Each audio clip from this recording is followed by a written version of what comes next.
Shri Chaitanya Jai Nityananda Jai Jai Shri Chaitanya Jaya Nityananda Jai Advaita Chandra Jaya Gaura Bhaktivinoda Jai Advaita Chandra Jaya Gaura Bhaktivinoda Jai Jai Shri Chaitanya Jaya Nityananda Jai Jai Shri Chaitanya Jaya Nityananda Jai Advaita Chandra Jaya Gaura Bhaktivinoda Advaita Chandra Jaya Gaura Bhaktivinoda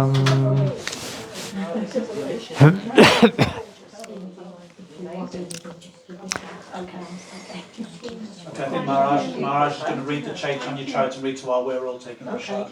If you want. Sri Chaitanya Mahaprabhu remained for some days in Akrura Tirtha. He delivered everyone there simply by distributing the holy name of Krishna and ecstatic love for the Lord. Have you been to Vrindavan, anybody? Besides Chaitanya and Akrura? You've been there? No? Going in February. You're going in February, wonderful. You might go to Akrura Tirtha or Akrura. It's not exactly Akrura Ghat, there's two places, but they're related, they're close. And this is the place which Lord Chaitanya is staying, where Akrura entered the river Yamuna. You may have read the Krishna book. Have you seen that? Well, he didn't enter. Krishna and Balaram entered, and Akrura saw them. He was driving into Mathura from Vrindavan, and he was on his way to Mathura, and they stopped for Krishna and Balaram to take their bath. When Krishna and Balaram entered the river Yamuna there, he suddenly saw them transformed into their Vasudeva, their four-armed forms, with Anantashesh and so on. Balaram is Anantashesh, Krishna is the four-armed form of the Lord. That's the Vasudeva form of Krishna, who does not really have his part in Vrindavan. He's the form of the Lord in Mathura, Dwarka, etc., etc., though he doesn't manifest that form very often either.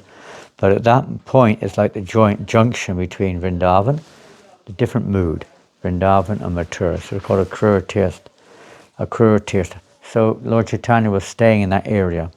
He delivered everyone. The Brahmin disciple of Madhavendra Puri went from house to house in Mathura and inspired other Brahmins to invite Chaitanya Mahaprabhu to their homes. Thus all the respectable people of Mathura, headed by the Brahmins, came to Balabhadra Bhattacharya and extended invitations to the Lord. In one day, 10 to 20 invitations were received, but Balabhadra Bhattacharya would accept only one of them. Since not everyone got an opportunity to offer invitations to Chaitanya Mahaprabhu personally, those who did not requested the Sanodia Brahmana to ask the Lord to accept their invitations.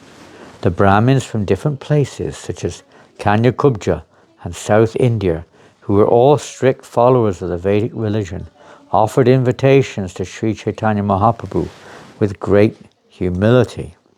Guess they were living in Mathura also. In the morning, they would come to Akrura Tirtha and cook food.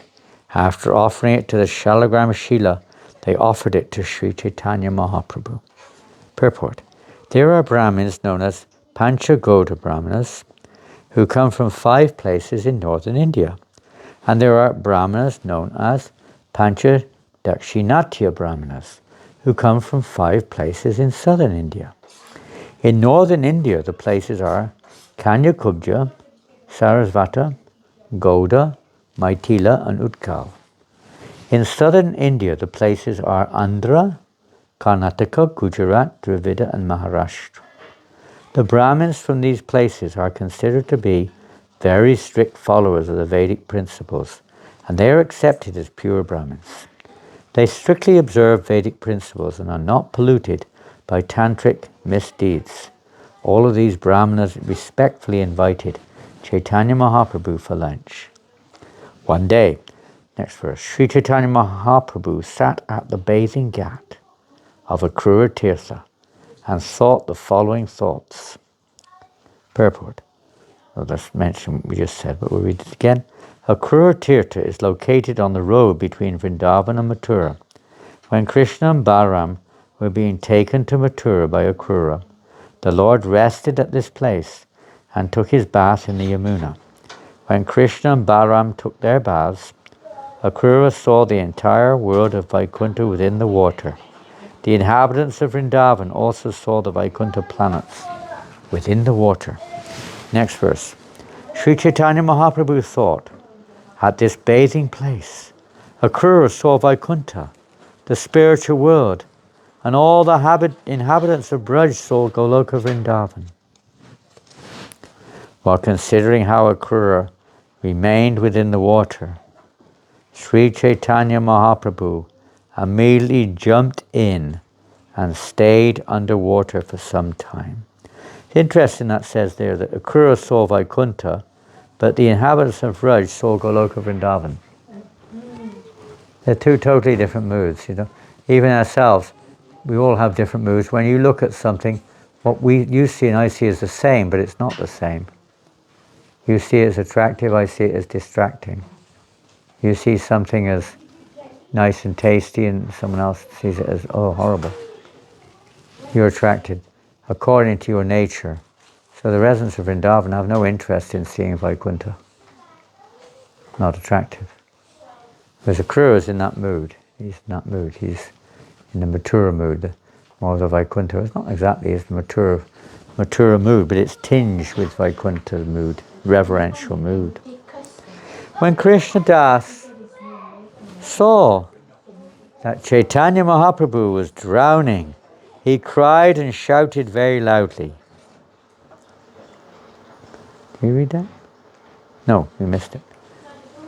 While considering how Akrura, Hare Krishna, Hare Bol, welcome dear devotees, remained within the water, Sri Chaitanya Mahaprabhu immediately jumped in and stayed underwater for some time. When Krishnadas saw that Chaitanya Mahaprabhu was drowning, he cried and shouted very loudly. Balabhadra Bhattacharya immediately came and pulled the Lord out.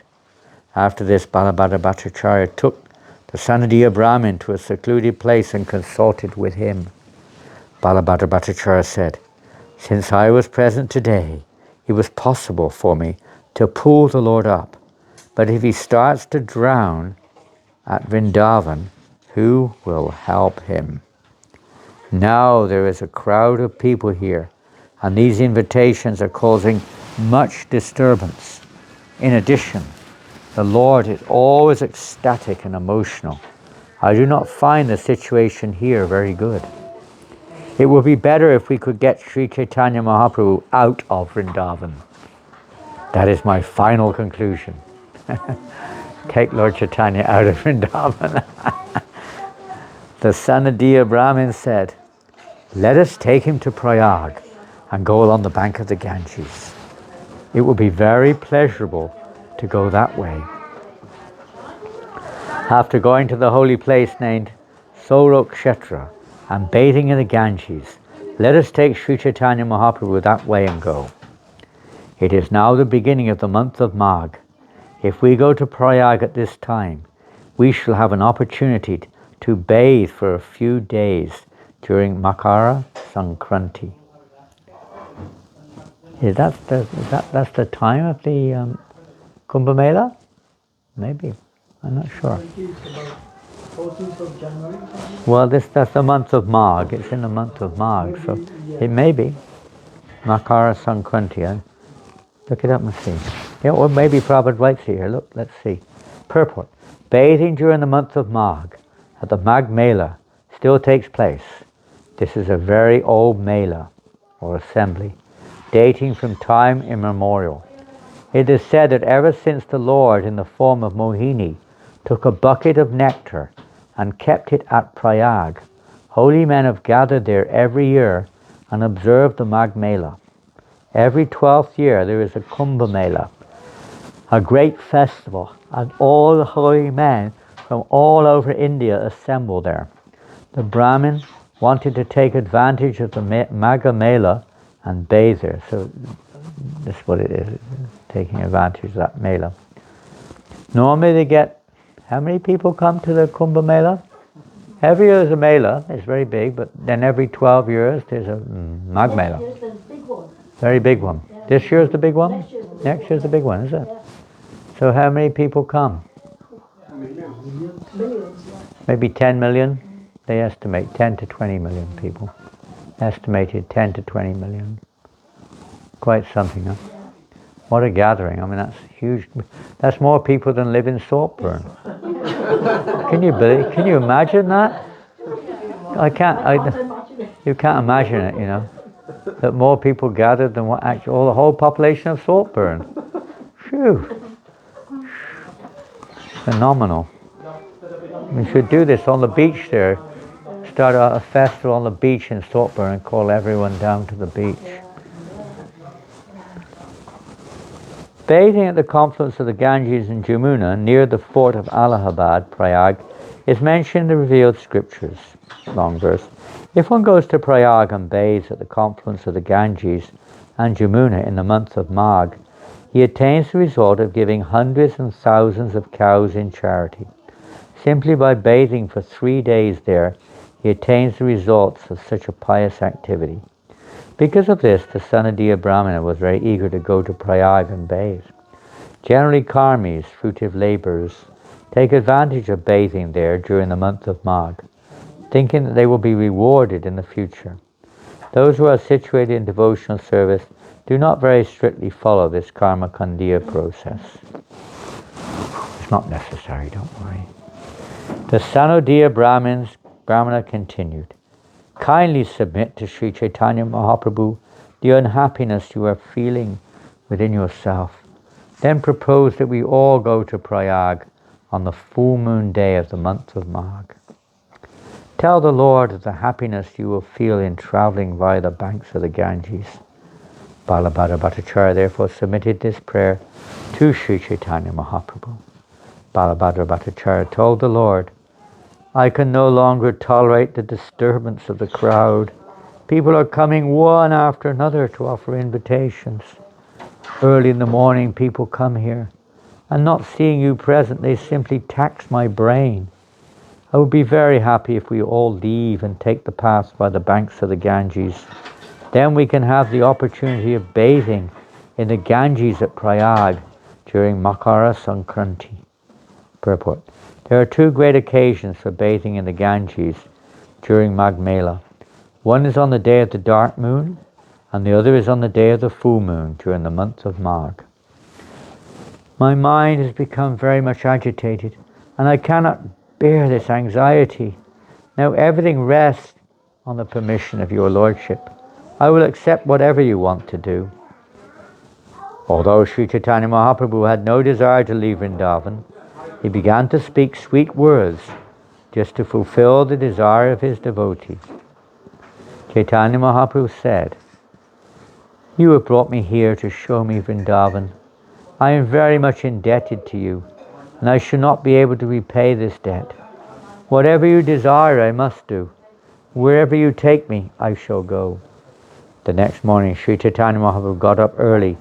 After taking his bath, he became ecstatic with love, knowing that he now had to leave Vrindavan. Although the Lord did not exhibit any external symptoms, his mind was filled with ecstatic love. At that time, Balabhadra Bhattacharya said, let us go to Mahavan, Gokul. Saying this, Balabhadra Bhattacharya made Sri Chaitanya Mahaprabhu sit aboard a boat, and they crossed the river. He took the Lord with him. Both Rajput Krishnadas and the Sanadiya Brahmana knew the path along the Ganges bank very well. While walking, must have missed a page there, haven't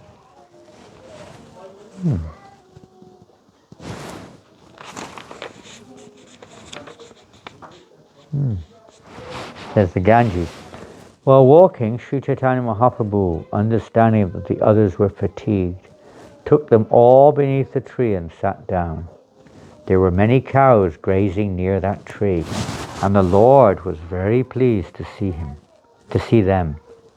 Suddenly, a cowherd boy blew on his flute. And immediately the Lord was struck with ecstatic love. Filled with ecstatic love, the Lord fell to the ground unconscious. He foamed about the mouth, and his breathing stopped. The devotee Krishnadas, who belonged to the Rajput race, was very fearless. The Sanadiya Brahmin was also fearless, and he spoke very bravely. The Brahmin said, what happened? Missed some pages, excuse me. Missed some pages.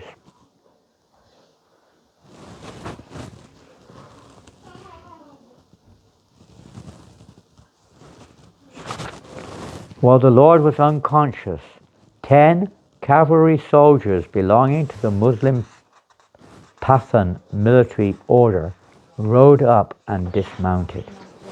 Seeing the Lord unconscious, the soldiers thought, this sannyasi must have possessed a large quantity of gold. These 4 rogues here must have taken away that sannyasi's riches after killing him by making him take the poison Dutura. Thinking this, the Pathan soldiers arrested the 4 persons and decided to kill them. Because of this, the 2 Bengalis began to tremble. Purport. The 4 persons were Balabhadra Bhattacharya, his assistant Brahmana, Rajput Krishnadas, and the Sanadiya Brahmin, devotee of Madhavendra Puri.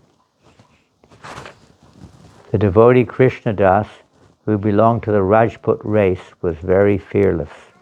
The Sanadiya Brahmin was also fearless, and he spoke very bravely. The Brahmin said, you Pathan soldiers are all under the protection of your king. Let us go to your commander and get his decision. This sannyasi is my spiritual master, and I am from Mathura. I am a Brahmin, and I know many people who are in the service of the Muslim king. This sannyasi sometimes falls unconscious due to the influence of a disease. Please sit down here, and you will see that he will very soon regain consciousness and his normal condition. Sit down here for a while and keep us all under arrest. When the sannyasi regains his senses, you can question him. Then if you like, you can kill us all. The Pathan soldiers said, you are all rogues.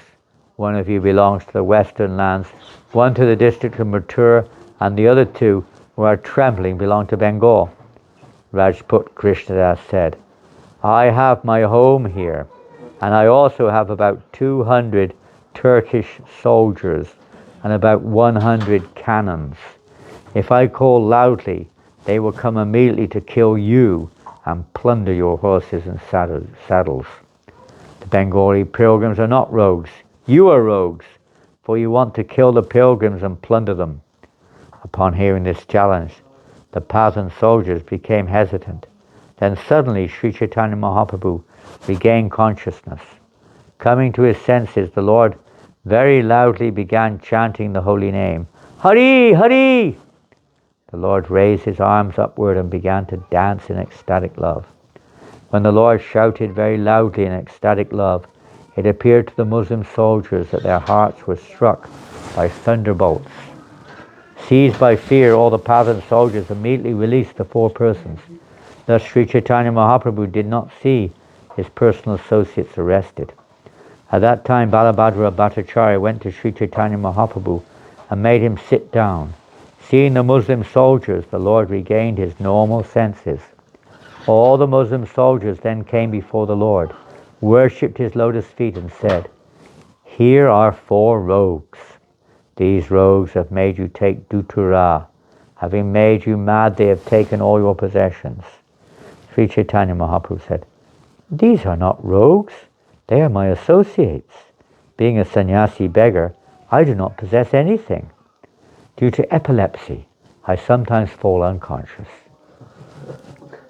Out of their mercy, these 4 men maintain me. Among the Muslims was a grave person who was wearing a black dress. People called him a saintly person. The heart of that saintly person softened upon seeing Chaitanya Mahaprabhu. He wanted to talk to him and establish impersonal Brahman on the basis of his own scripture the Quran.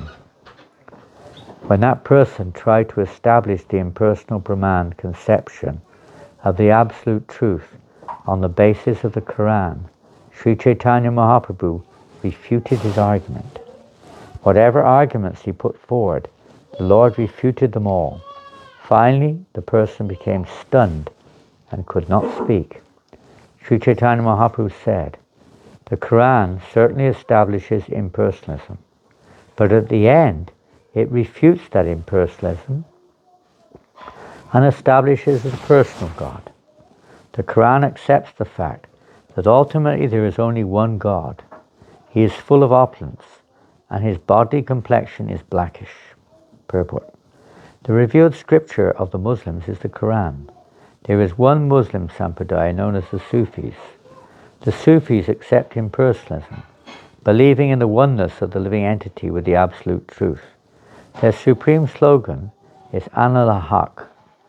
The Sufi sampradaya was certainly derived from Shankaracharya's impersonalism. Interesting.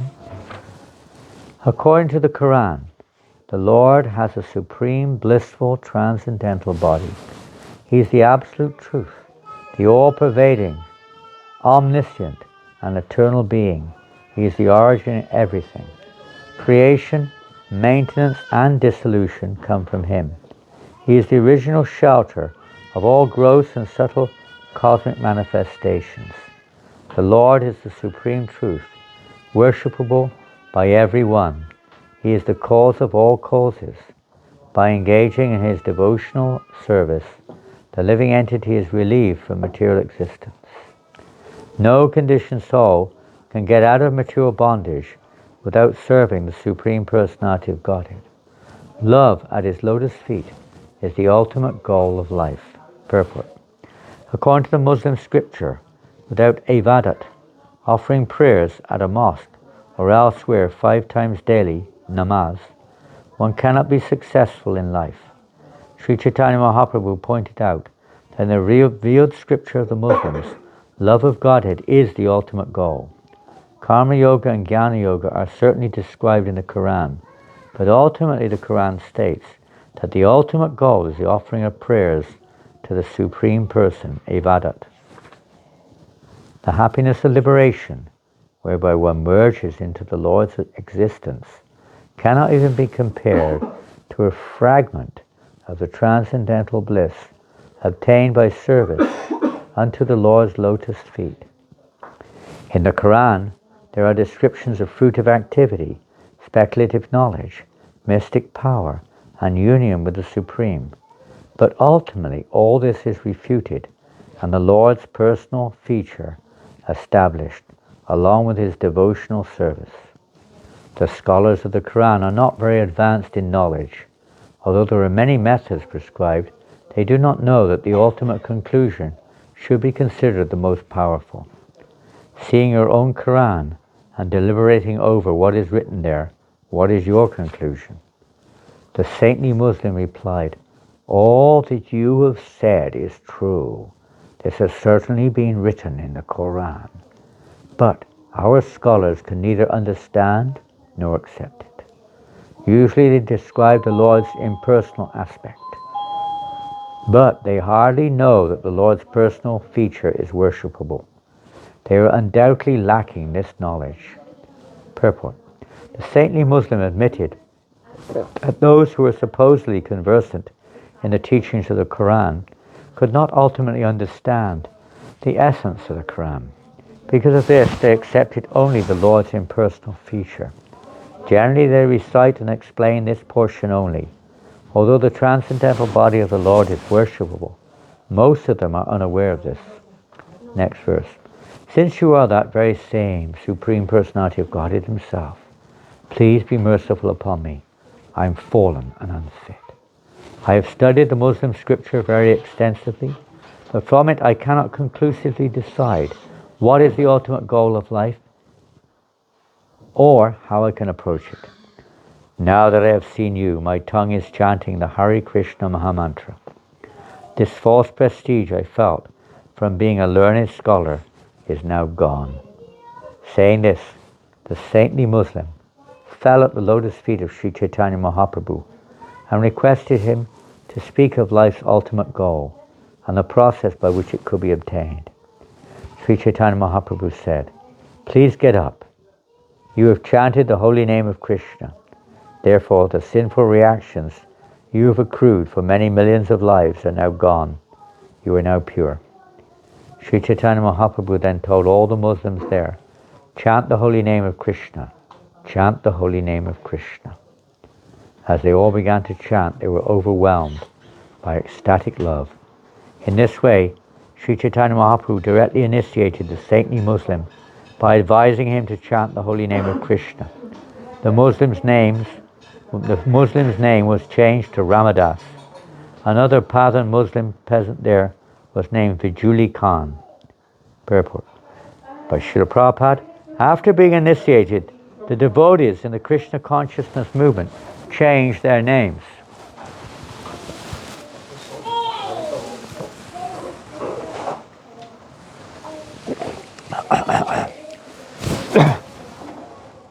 Whenever a person in the Western world becomes interested in this Krishna conscious movement, he is initiated by this process.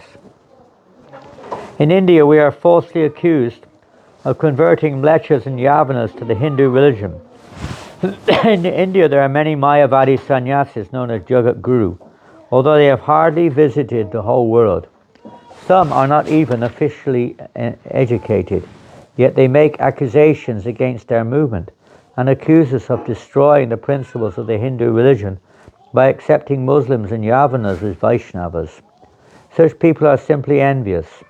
We are not spoiling the Hindu system of religion, but are simply following in the footsteps of Sri Chaitanya Mahaprabhu by traveling all over the world and accepting those who are interested in understanding Krishna as Krishna Das or Ramadas.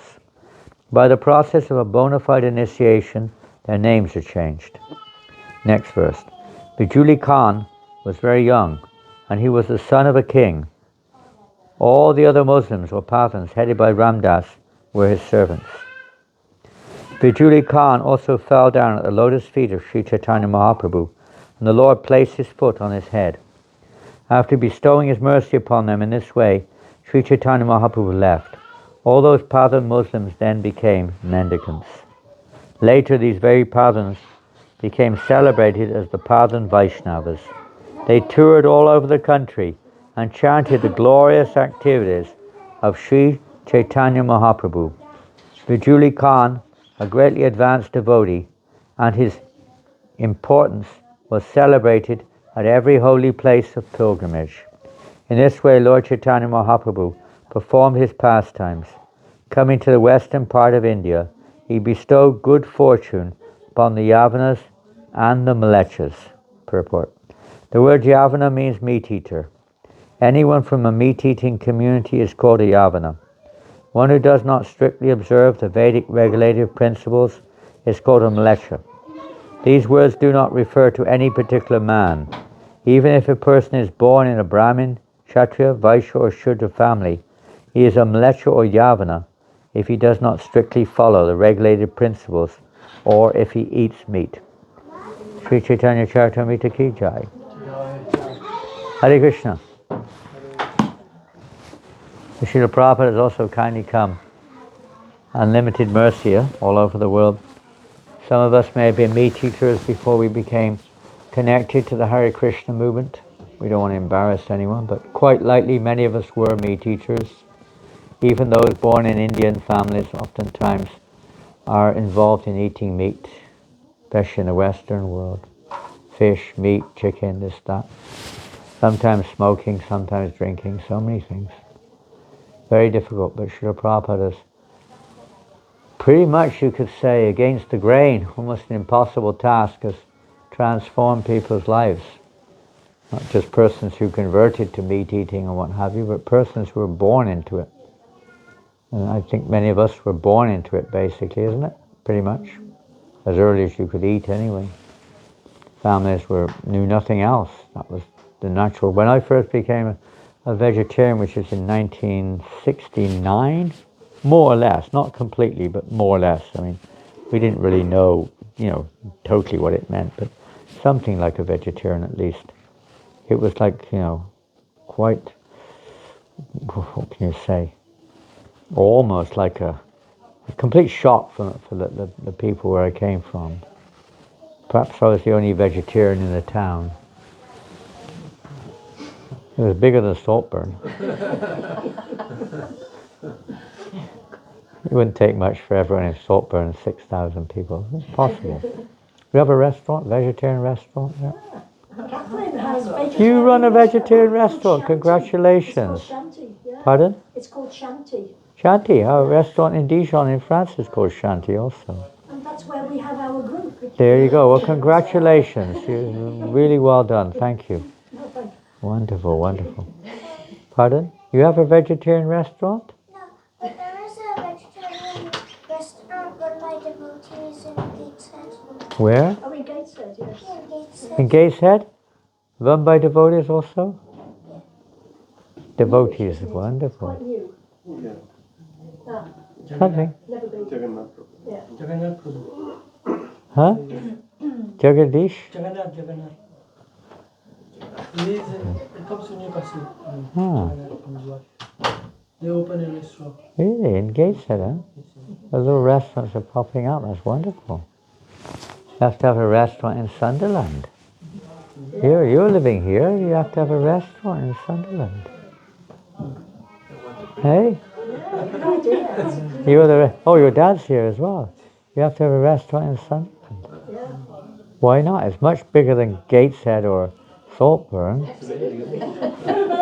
bigger. Ah, Very nice samosas there. yeah. Anyway, that's what Prabhupada wanted.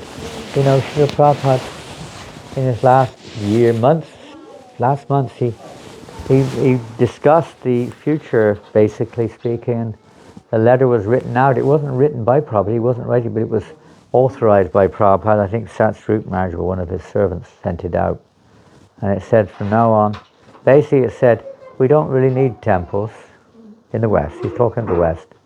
We need little restaurants or cafes and reading rooms or preaching facilities above. That's what Prabhupada saw for the future growth of the Hare Krishna movement in the West. Not like, for the Indian people, of course, they completely identify with temples, and that will happen because there's so many Indian people. But for the Western preaching, he didn't see that the temple was the way to go. It was, restaurants and preaching centers above like that. Localized, local, everywhere. He also discussed how his Grihastha disciples, they could have like a franchise system of restaurants called Govinda or whatever it's called, Hare Krishna restaurant, different times, different names were given, all over the world, everywhere. And the Grihastha's husband and wife would run the restaurant and maintain themselves like that and preach at the same time. That was Prabhupada really liked that idea very much. So you were doing it in Saltburn. Well done. Well done. Hare Krishna. Jai. I'm a little bit more. See, you never told me that before. Now. Beat a little bit each time. Has he got a beach there in Saltburn? Yes. Warm water? You have to put some warm water in there, Always warm. Always warm, yeah.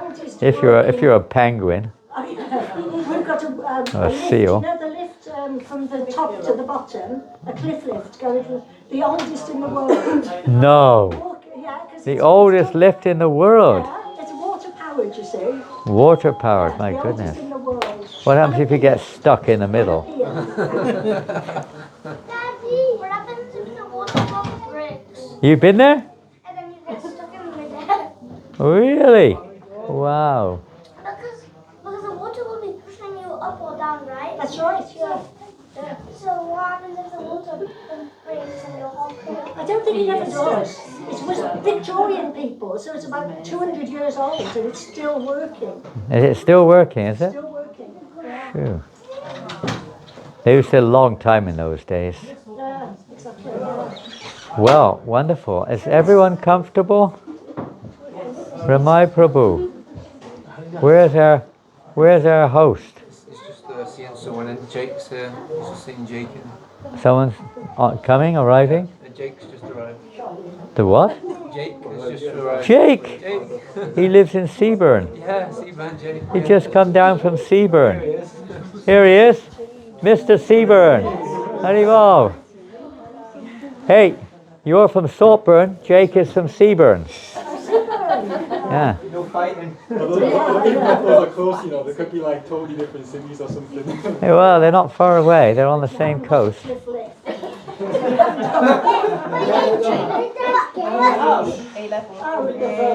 this one is like the oldest in the world. I didn't see you in the corner a long time. Water polo.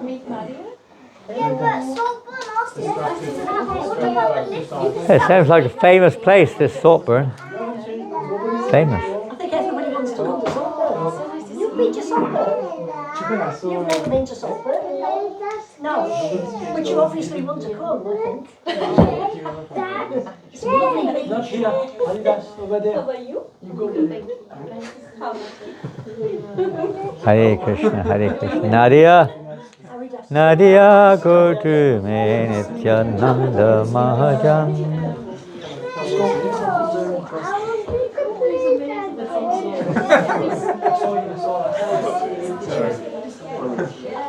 Well, thank everybody for coming. It was nice to be with you. Nadia is now taking over the program. Hi, Bo, Nadia.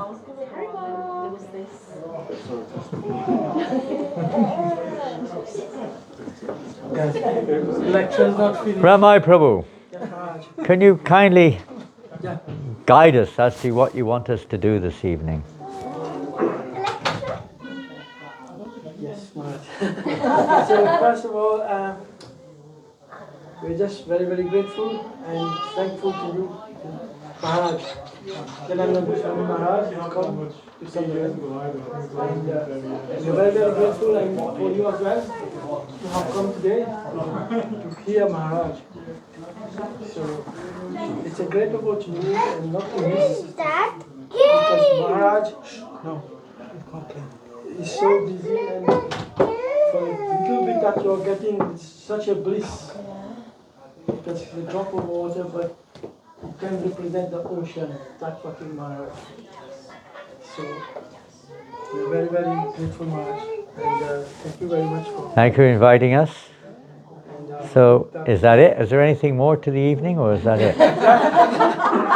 so it's open to them how much you want with Maharaj. The ocean is here, how much can you drink? If you get one drop. They've already got lots of water in Saltburn. They've got an ocean there. But we want the Amrit.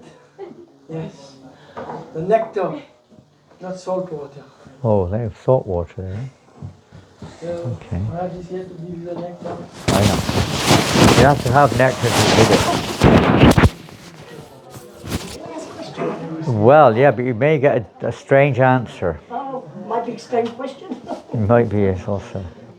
You were just talking a moment ago about having We lots can and lots stop of with the cute restaurants and cafes. There was the idea of lots of farms at one time as well. And the farms haven't kind of really happened so much. Is it just that people don't want to farm? Sorry. Well, do you want a farm? No. Do you want a farm? Exactly, yeah. Do you want to go to a farm and live in a farm? I already do in Karnataka. Do you want to go to a farm? You just got away from one. I mean, how much farming is going on? A little bit is going on. A little bit of gardening. I don't know about farming. It's more like gardening. It's not really farming. It's not self-sufficient exactly, but something's going on. At least something's happening there. Yeah, and generally speaking, you find that people are not very interested in, at least in this part of the world, in farming. And even if you are interested in farming, what are you going to do? What are you going to do? Say you want a farm. What are you going to do? You live in England. You want to get a farm. What are you going to do? Buy some land. Yeah. Yeah, buy some land. How much is your weekly income? Pension. There you go. Buy some land. You know, how much people can't buy land, they can't afford it. It's very expensive. Any decent land is a fortune. You can buy some useless land, maybe. And then you can't even put a hut up on it. They won't let you put a hut up on it either. And then you have to pay all these insurance bills and everything else they can screw you for. And then if you start producing, then the corporates will get on your case and start to try to take it off you. Because, you know, it's risk for them. They might lose their, you know, their profits or whatever. You know, it's not easy, even if you want to. Very difficult. Of course, there are some exceptions to every rule, but generally it's very difficult to do that. Very hard. It's the same everywhere in the world practically now. Practically almost everywhere it's like this, isn't it? There are places like in Slovakia where people are moving out of the valleys, right, in the mountain areas, but they're not very fertile. You can live there, but it's, you know, it's pretty off the track, so to speak. It won't be long before that won't be possible either. But not many people, they all want to leave the farm. All the youngsters leave the land. They don't want to work. Farm means working. Don't forget. It's not like, oh, very nice. We can just relax, chant Hare Krishna and eat nice organic food from the fields. And the cows, we get milk from the cows. They're just going to bring, the cows will bring the milk every day to your doorstep. And Sounds good. yeah, it sounds great. Yeah. The bulls will automatically get up and plow the fields, you know. The bees will come and just automatically, you know, pollinate everything. And naturally, everything will happen naturally like that, you know. And once a year, you go out for one day and pick all the vegetables and potatoes. And the rest of the year, you can relax. I'll tell you, even in this modern day where they use machines, the farmer next to us in New Mayapur at 2:30 in the morning is working in his fields. He's got floodlights on his tractor and he works around the clock, practically speaking. I mean, of course, it's seasonal, but when the season is about half the year, he works like that. Round the clock. He cannot afford to miss a day. He knows it's going to rain in 2 days. He's got to finish off, you know, taking in the hay quickly before it rains. He knows that, you know, there's going to be a change. There's going to be a frost. He's got to quickly get the seeds in the ground or whatever he has to do, you know. They work like anything, these guys, somehow. It's not a light-hearted thing. Oh my God. Oh, I'm not going out there today. It's cold. My hands are cold, you know. Ooh. I can't touch that. There's some dirt down there. Oh, I don't touch dirt. Ooh, no. You know. Oh my goodness. Oh my word, it's a worm. It's a worm. Ah! You know. It's not quite the same as sitting behind a computer all day long wasting your time. Yeah, complete waste of time. What to do? People don't do it. And neither do the leaders don't want you to do it. They don't want you to farm. They don't want it. They want to control it all. Where will our food come from? Well, they're making it. They're getting it from, you know, exploiting Africa and all these other things. And they're getting it from, you know, massive. I mean, they have like 100,000 acre fields, you know. They don't need people. They just have they don't even need people. In New Zealand, they have farms with no persons, not one person on the farm. Dairy farms, not one person, just cows. Everything's done by machine. The milking, everything's recorded on the computer. Everything, the nature of the milk, whether it's a disease, everything's gates, out gates, in gates. Everything's done like this.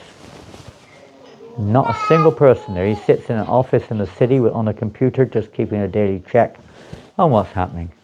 And then maybe once every day or so, a lorry comes around. They have, you know, all the milk's in an iced thing, picks up everything, just plugs it in, and drives away to the dairy, to the, you know, big factory. No man, no need. And now they even have machines. I mean, they may have one farmer there on the granary fields, but, you know, just one farmer is enough for 100,000 acres. Plow one big field.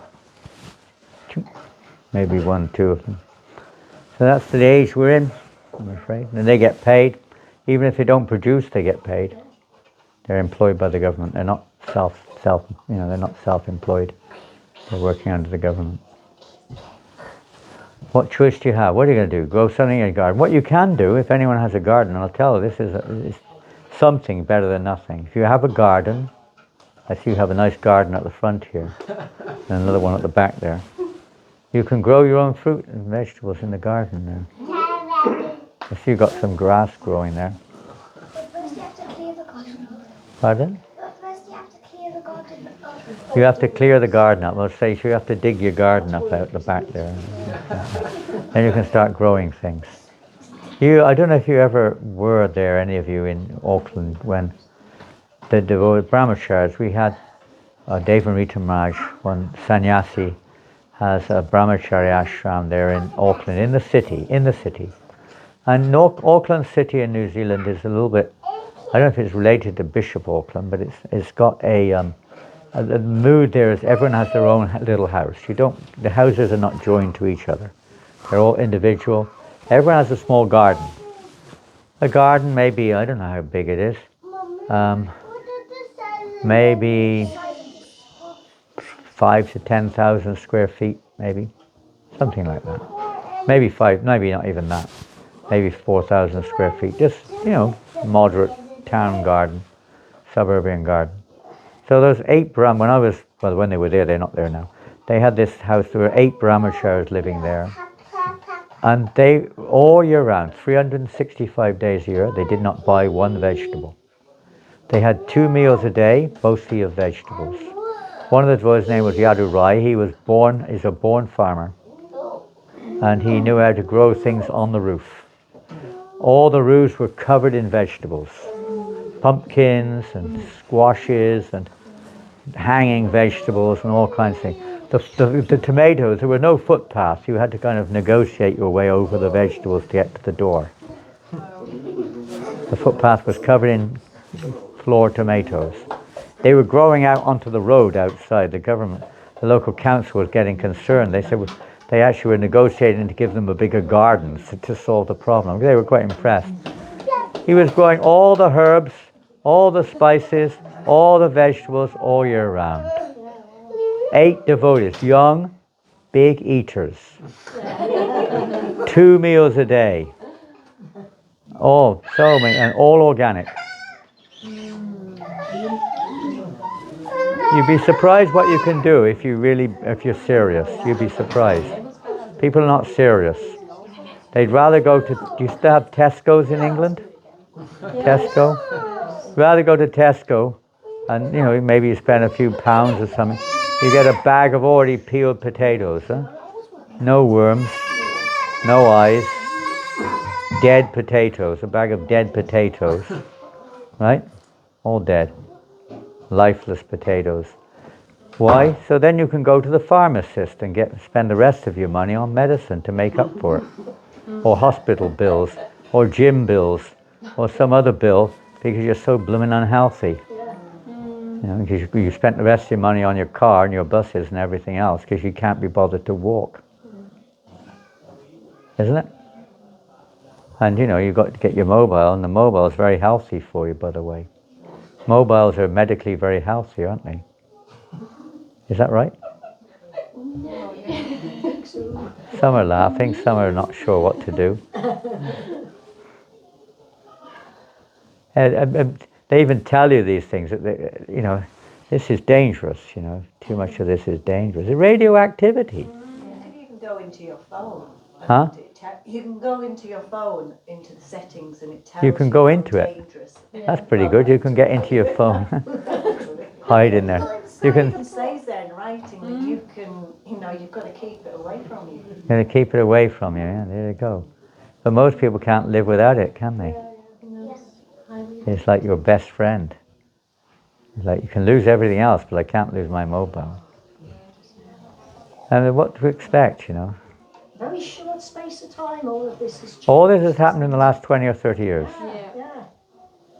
Massive change. I mean, not all of it, but the rapid advancement has happened. There were no mobiles, there were no computers 30 years ago. I mean, maybe the big government offices, but no individual had a computer 30 years ago. Unheard of. Well, to speak of a mobile, no one. You know, and when I was a kid, we never had a car. Never. No one in the whole street, 100 houses, not one car. Not one. Not even a motorbike. Bicycles, but not motorbicycles. Nobody. Every door was open. Nobody locked their doors. Every house was yours. We could walk into anyone's house and they treat you like one of their family, practically. In England. Industrial, low class, you could say, but that's how it was. Changed a bit, hasn't it? Changed a bit. School was just around the corner, you walked. Work was maybe 1 kilometre away, you walked. You came home for lunch, Mum cooked. Came home for lunch, walked back to school or work again. Came home again, walked back, walked to, walked back. Fresh milk, straight from the dairy every morning. Straight from the dairy. Every morning, milkman come along. Bottles of milk, straight from the dairy. Silver top, gold top. Later on they bought green and blue and this and that. But it was just silver and gold in those days. Cream milk or without the cream, one or the other. Choose. One was a little bit more expensive. And it didn't last for 2 weeks, did it? You buy milk and it's got a date, so Pardon? 2 weeks later. Sorry? When you buy milk, it's got a date on it, hasn't it? And Yeah. it lasts for about 2 weeks. Now, Yeah, yeah. well, it's been homogenized, sterilized, reconstituted, and pasteurized, and a few other things too. And what you've got now is not milk at all. Some chemical composition which has some remnants to milk. And that's a fact. It's a fact. It's a fact. The safest, I have one disciple who's the head of the biochemist department of the biggest dairy in the world, Fonterra. Analyzing all the milk product, left, right and center. The safest milk product is full cream milk for your health. The most unsafe thing is low-fat milk. Most unsafe, practically. It's all a hoax. The whole industry is a hoax. The biggest money made from the dairy business is the pharmaceutical. The dairy industry gets most of its, not most, but a lot of its revenue from the pharmaceutical companies. They use milk byproducts, the main parts they use in pharmaceuticals. They make you sick, and then you make you better with the real milk. Turned around in different ways. So most of the allopathic medicines have milk products in them. Most of them. Even paint has milk products in it. Milk is a byproduct of the industry. It's a waste product. It's a leftover. Right next to the dairy is a pharmaceutical plant. And this dairy employs it's like massive, it's like probably bigger than Seaburn. Biggest dairy in the southern hemisphere. Yes, Prabhu. What is your name? Yeah. Pardon? Nikunj. Nikunj. Really, Nikunj. What a nice name, my goodness. Yes, Nikunj. So they poison you with chemical milk and then return you to health with normal milk. Can you say? They poison you with chemical milk and then? Well, homogeneous, sterilized, re-standardized, reconstituted, etc., milk. They've killed it. Then they put a little bit back in it. They take it all the way. They take out all the cream. They break it all down at high temperature into, milk solids, lactose, cream, this, that. They take the cream off. They snip that off first. So therefore, it's not as badly dealt with normally as the rest of it. And then they put some of the lactose, of course the lactose they put back in there to give it a bit of a sweety taste. And mix a few other things in there. Added vitamin D and vitamin this and that. Some chemicals go in. You get your bottle of milk which lasts you 2 weeks. Yeah. Long life, very nice. You don't last 2 weeks, but the milk does. Anyway, let's not go there. That's not our business. Hare Krishna. Depressing, isn't it? Yeah. Scary, huh? I mean, it is. I mean, it's the whole business is scary, you know. But what can you do? Not much choice. Yeah, good question. What can we do? Can you chant Hare Krishna? Yeah. I don't know what else you can do. I do say that what I said earlier. Try growing some of your own food in your garden if you have one. Grow something at least. You'd be surprised what you can do. I mean, it's not so easy here as Auckland. Haribol. Damn it, your Prabhu. Auckland is very fertile. It's a volcanic earth. Very fertile. But you can always find something that grows here. I know what grows. I'm not a farmer. My father was like that. He would grow what he could everywhere. He was real jack of all trades type man. But give it a go.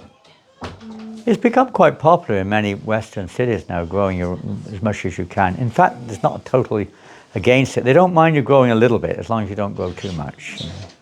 You know, don't compete, that's all. But a little bit's okay. Make people feel happier. So do what you can, that's all. We have our Himpsa milk farm in Leicestershire or Rutlandshire or something. A couple of farms down there. There's another one in Kent. There's a few in the country. But how much can they provide? Not a lot. The demand outstrips the demand outstrips the supply. Very small. So they judge it on reality there. Yeah. And you know, we bought when we were there last year, I think I was there. Mananda would remember.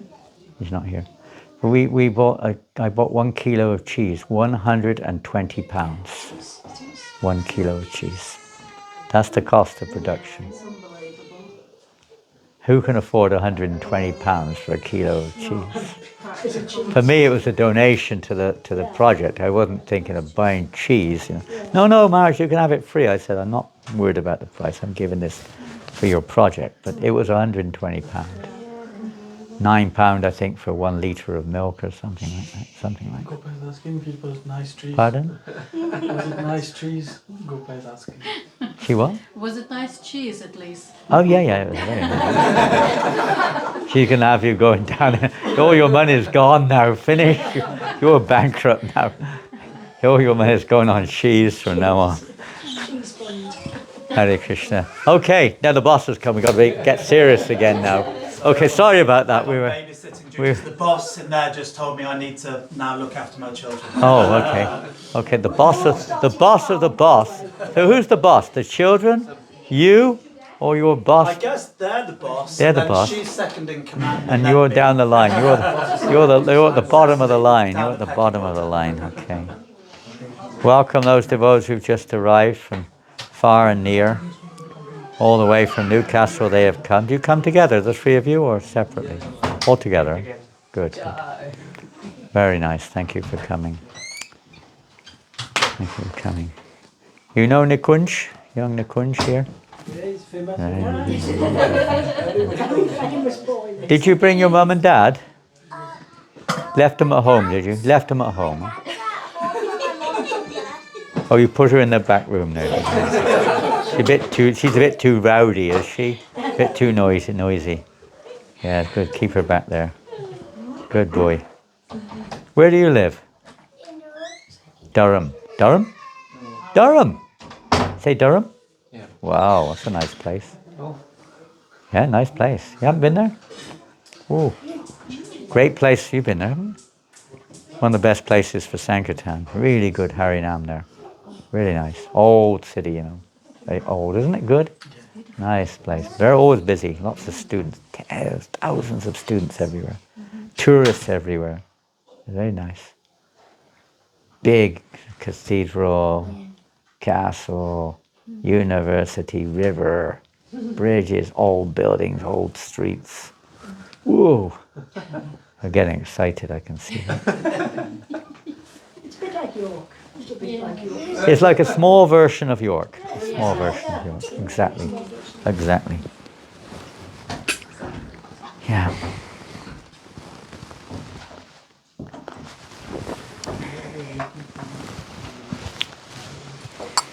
Well, we could say a big version of Saltburn. Nothing compares with Saltburn. You have to go now.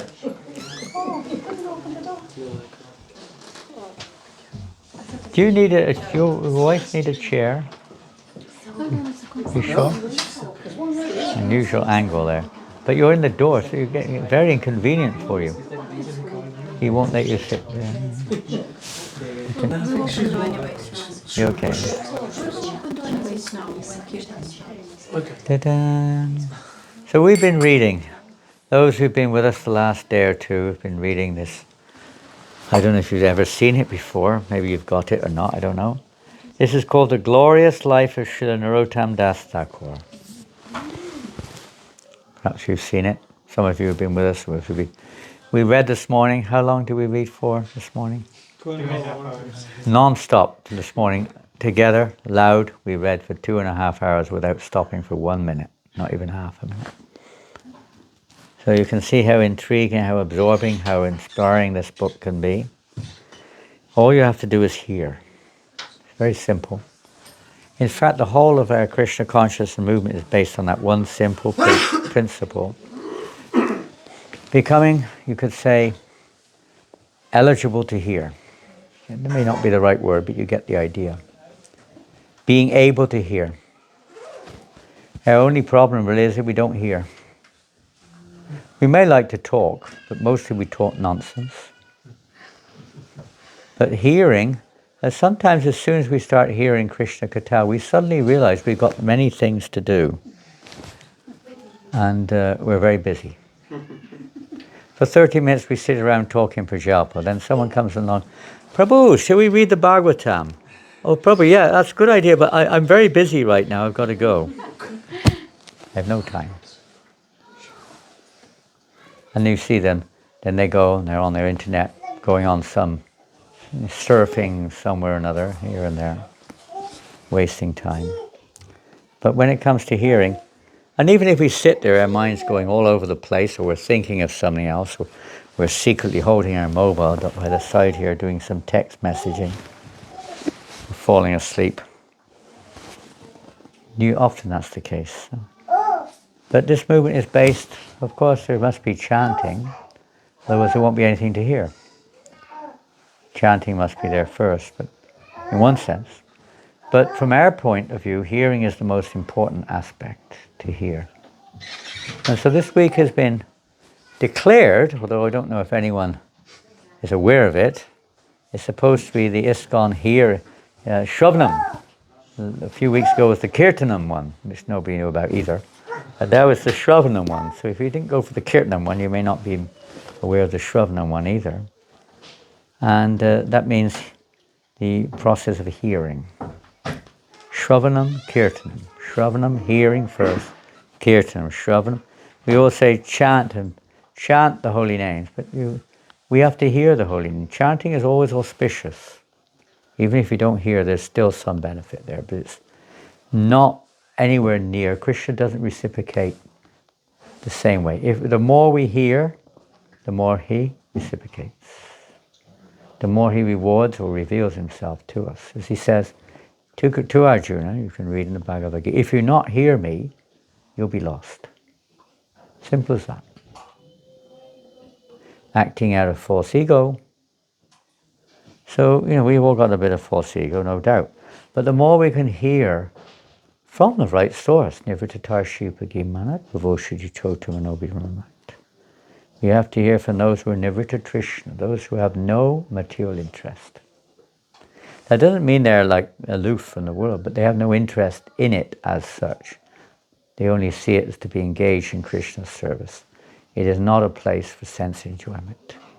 It is not a place which is for me to enjoy, whether it's the body, mind, or the world around us. They don't see it like that. They see this world as Krishna's energy to be used in his service, and that includes their mind and body. There's no end of prasadam coming in. It's wonderful. Would anyone like another plate? There's a spare plate now. You were very serious. He doesn't want to miss a beat here. So this hearing, whether it's chanting Hare Krishna or hearing from a devotee who's hopefully more advanced than we are, or studying or hearing from scripture, hearing a lecture, Srila Prabhupada, you can get his lectures. They're all available, not all, but all those are available you can get. Thousands of them, I don't know how many. Listen to the pure devotees speak. But it's nice if it just goes on. But the real effectivity is pretty much, I guess, everyone here at some point of time has gone for education, school or college or something. And everybody knows if you don't listen to the teacher, or you don't read the books, why are you laughing there, Nakunj? Yeah, you got Oops. The teacher says, because the teacher in my class always says listen, but no one really does it. No one listens, naughty boys. Naughty boys. But everybody knows if you don't listen, and you're not going to get the purpose of the school is to learn. And you learn through hearing. Either reading, hearing. Experience is also there, but primarily you have to hear. Then you can put that into practice and get experience. Otherwise you're just speculating. So hearing is the key. The key in the material world is the key in the spiritual realm entirely. Everything depends. So we see that right in the beginning of Srimad Bhagavatam, where Sutta Goswami says to the sages of Naimisharanya, now hear this with rapt attention. What is rapt? You could use it in the word, a different word altogether, but it has a similar kind of, you could say in one sense, something that's completely covered, completely covers it. So it's the opposite way with the other word rapt, R-A-P-T. It means that you're completely hearing what's coming in with totally open ears and heart, completely hearing it. Completely hearing it. You're not like speculating on it. You're not just hearing a bit and then going away. You're listening and trying to absorb it, trying to digest. It's like food. Now you've got wonderful prasadam. I'm sure it's very wonderful. Is the prasad wonderful? Amazing. What's everyone's opinion? Amazing. Amazing. The truffle is the best. Here, well said, Nikunj, well said. He knows where to come now. What about your mum? Your mum must be a good cook. She's gone out there now. No, she's gone out there. She went out there. She's all over the place, isn't she? Yeah. Amazing. Extraordinary. That word can be used in different ways, of course. Even amazing can be used. I'm sure you mean in a positive way. I'm sure it's wonderful prasadam offered to the Lord. So that's very nice. But this hearing is the secret. If you want to advance in Krishna consciousness, if we want to purify our hearts, free ourselves of material attachments in this world, we have to hear from those who are free. Hear from the advanced devotees. So tonight we're going to finish, if Krishna allows, this little book. And it's... What do you think of this book, Mananda? I think it's my favorite book. His favorite book. It's his second language, English, but he's good in English. But his favorite book. What can I say? This is written by a devotee named Sitala Dasi. Sitala Dasi is the wife of Hari Sori Prabhu. If you know who Hari Sori Prabhu was, Prabhupada's personal servant for many years, who has written these beautiful books called the Transcendental Diary. His diary of his time with Prabhupada. So his wife has written this beautiful book. She worked on it 25 or more years ago when she was in the research department, the Vaishnavacharya research department. And she compiled this more or less, we'll call it a rough format, and put it eventually into a book format. But it's probably the most intriguing and absorbing book I've read in Gaudiya Vaishnavism. I don't mean philosophically necessarily or even directionally, but in terms of absorption, in terms of attraction, in terms of feeling you're there. You feel don't you? What do you think, Vas? You almost feel like you're there, isn't it, Jiva? I don't know. Maybe not everyone has the same experience, but it's like you almost feel like you're right there with these devotees, and maybe you'll hear a little bit more this evening. But the secret is to hear, and don't worry about anything else. Vasu Shrestha Prabhu, we said we'll have a reading this morning at 8:15, right? And he said, oh, that's good, we'll have to start work at 9. I was late starting. I started at 8:20 there, or 8:19. And we finished at 10:50. And then we would have carried on, but we had a few things to do, of course. And he was still there. He was 2 hours late for work. And his boss is sitting here as well. Are you the boss? Oh my God. Oh, I shouldn't have said that. Oh, really? I put you... Oh my goodness, I didn't know you worked for him. I had no idea you were working for him. Jeez. I didn't say that. I'm just giving an example of the effect. This was not actually the truth. You got to be careful who you employ, I tell you. Narottam Das had this ongoing, kind of like just spontaneously, everyone who took shelter of him left everything else behind. If they were king, they were Brahmin, they were whatever they are, big grain merchant, whatever they were, to heck with it. Just, this is it. This is the goal of everything we do. What's the use of anything if it doesn't lead to this? Of course, many times Narottam would send them back. You have duties to perform, you have responsibilities, etc. But ultimately, that's the purpose of everything we do. So we'll start with the little kirtan. And it means also trying to hear. You're very busy. What are you doing? Furniture removal or what? Children's attention span very quickly goes. Oh. Okay. I think some of us never grew up from being a child. Huh? Yeah. Attention span is not only when we're kids, sometimes it's when we're old as well. So Vrinda's going to sit with us tonight and listen very attentively, aren't you? Yeah. You put your husband in the kitchen, did you? He's a guest today. He's a what? He's a guest. He's a guest today. He's a guest, is he? Where is he? He's here. Oh, there he is. I didn't even see him. My God, you were so inconspicuous there. I didn't even see you. Welcome, Ramai Prabhu, welcome. Relax. It is like you finish your work and then you give your time to listen. Well, this is it. This is the thing. You talked about a farm, okay. Even restaurants, by the way, are very hard work if you really want to make it. You can't just say, I don't feel like it today. It's every day, depending on your schedule. And you've got to work real hard. Cooking, cleaning, serving, shopping. Many things, advertising, so many things. Financial stuff, everything. Hard work.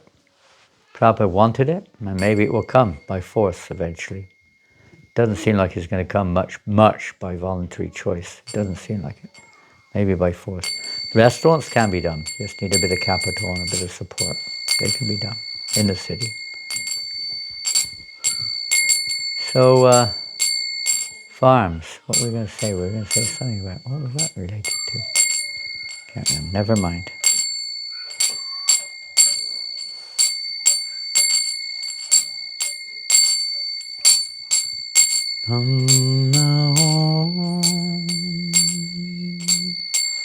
Vishnu Padaya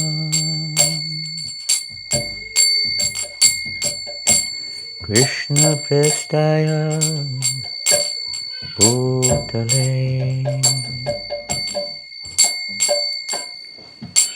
Srimati Bhakti Vedanta Swamiti Namine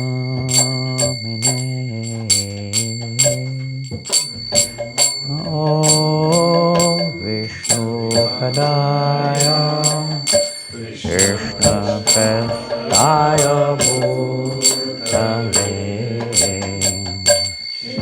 Namaste Bhakti Vedanta Swamiti Namine Namaste Saraswati Devi Gauravani Pucharine Devasesha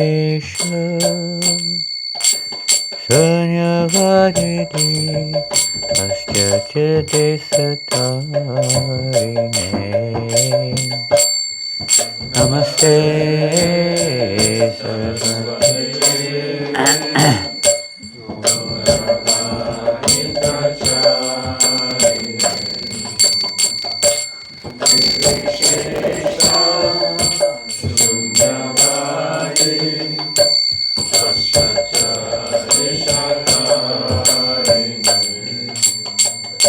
Shri Krishna Chaitanya Prabhu Nityananda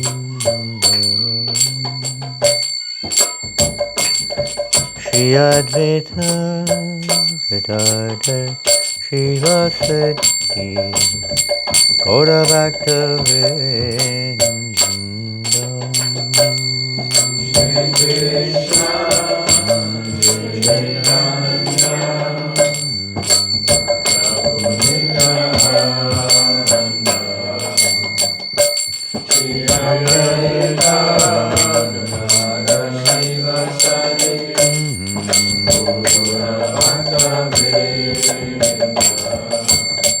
Hare Krishna,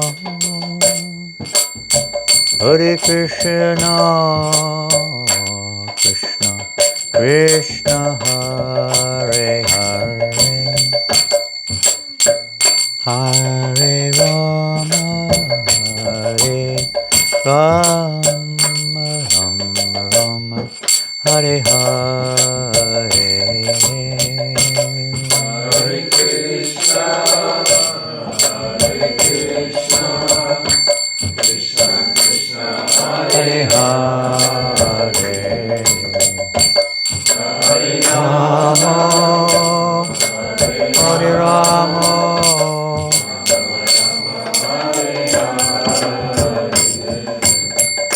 Hare Krishna, Hare Krishna, Krishna Krishna, Hare Hare, Hare Rama, Hare Rama, Rama Rama, Hare Hare.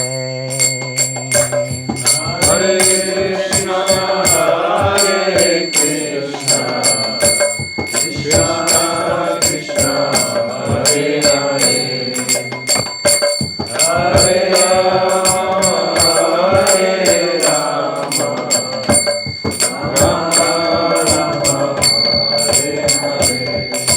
Hare Krishna, Hare Krishna, Krishna Krishna, Hare Hare, Hare Rama, Hare Rama, Rama Rama, Hare Hare. Hare Krishna, Hare Krishna, Krishna Krishna, Hare Hare, Hare Rama, Hare Rama, Rama Rama, Hare Hare. Hare Krishna, Hare Krishna, Krishna Krishna, Hare Hare, Hare Rama, Hare Rama, Rama Rama, Hare Hare, Hare Krishna, Hare Krishna,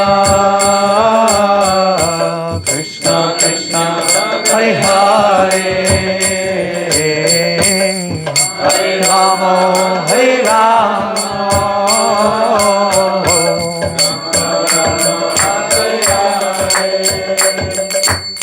Hare Krishna, Hare Krishna, Krishna Krishna, Hare Hare,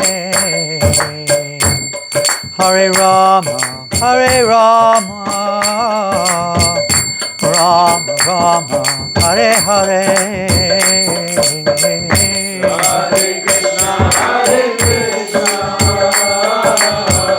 Krishna Krishna, Hare Hare, Hare Rama, Hare Rama, Rama Rama, Hare Hare. Hare Krishna, Hare Krishna, Krishna Krishna, Hare Hare, Hare Rama, Hare Rama, Rama Hare Hare. Hare Krishna, Hare Krishna, Krishna Krishna, Hare Hare, Hare Rama, Hare Rama, Hare Krishna, Hare Krishna, Krishna Krishna, Hare Hare, Hare Rama, Hare Rama, Rama Rama, Hare Hare. Hare Krishna, Hare Krishna, Krishna Krishna, Hare Hare, Hare Rama, Hare Hare Krishna, Hare Krishna, Krishna Krishna, Hare Hare, Hare Rama, Hare Rama, Rama Rama, Hare Hare. Hare Krishna, Hare Krishna, Krishna Krishna, Hare Hare,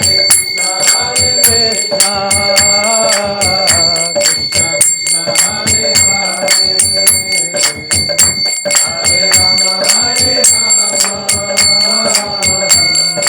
Rama Rama, Hare Hare Krishna, Hare Krishna, Krishna Krishna, Hare Hare, Hare Rama, Hare Rama, Hare Krishna, Hare Krishna, Krishna Krishna, Hare Hare, Hare Rama,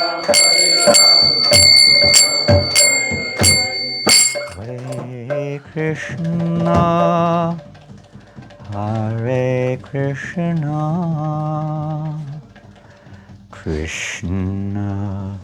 Krishna Krishna, Hare Hare, Hare Rama, Hare Rama, Rama Rama, Hare Hare.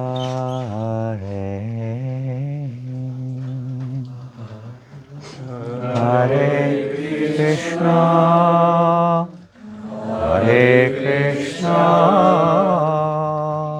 Krishna Krishna, Hare Hare, Hare Rama, Hare Rama, Hare Krishna, Hare Krishna, Krishna Krishna, Hare Hare, Hare Rama, Hare Rama, Rama Rama, Hare Hare, Hare Krishna, Hare Krishna, Krishna Krishna, Hare Hare, Hare Rama, Hare Rama, Rama Rama, Hare Hare. Hare Krishna. We don't want to keep you up all night. We'll go on for another 3 hours if you would like.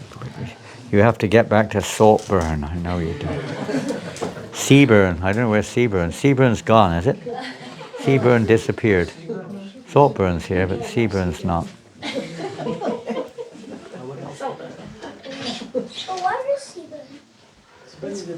It's close by. Seaburn went in the room there somewhere. Well, look, we've just come now. Sorry, got to go. Daughter is at home. Oh, what a shame. We're just beginning. She's fighting, Prabhu. Oh, so nice to see you. What a shame. I wish we could spend more time. What to do? What to do? Do you have the Srimad Bhagavatams at home?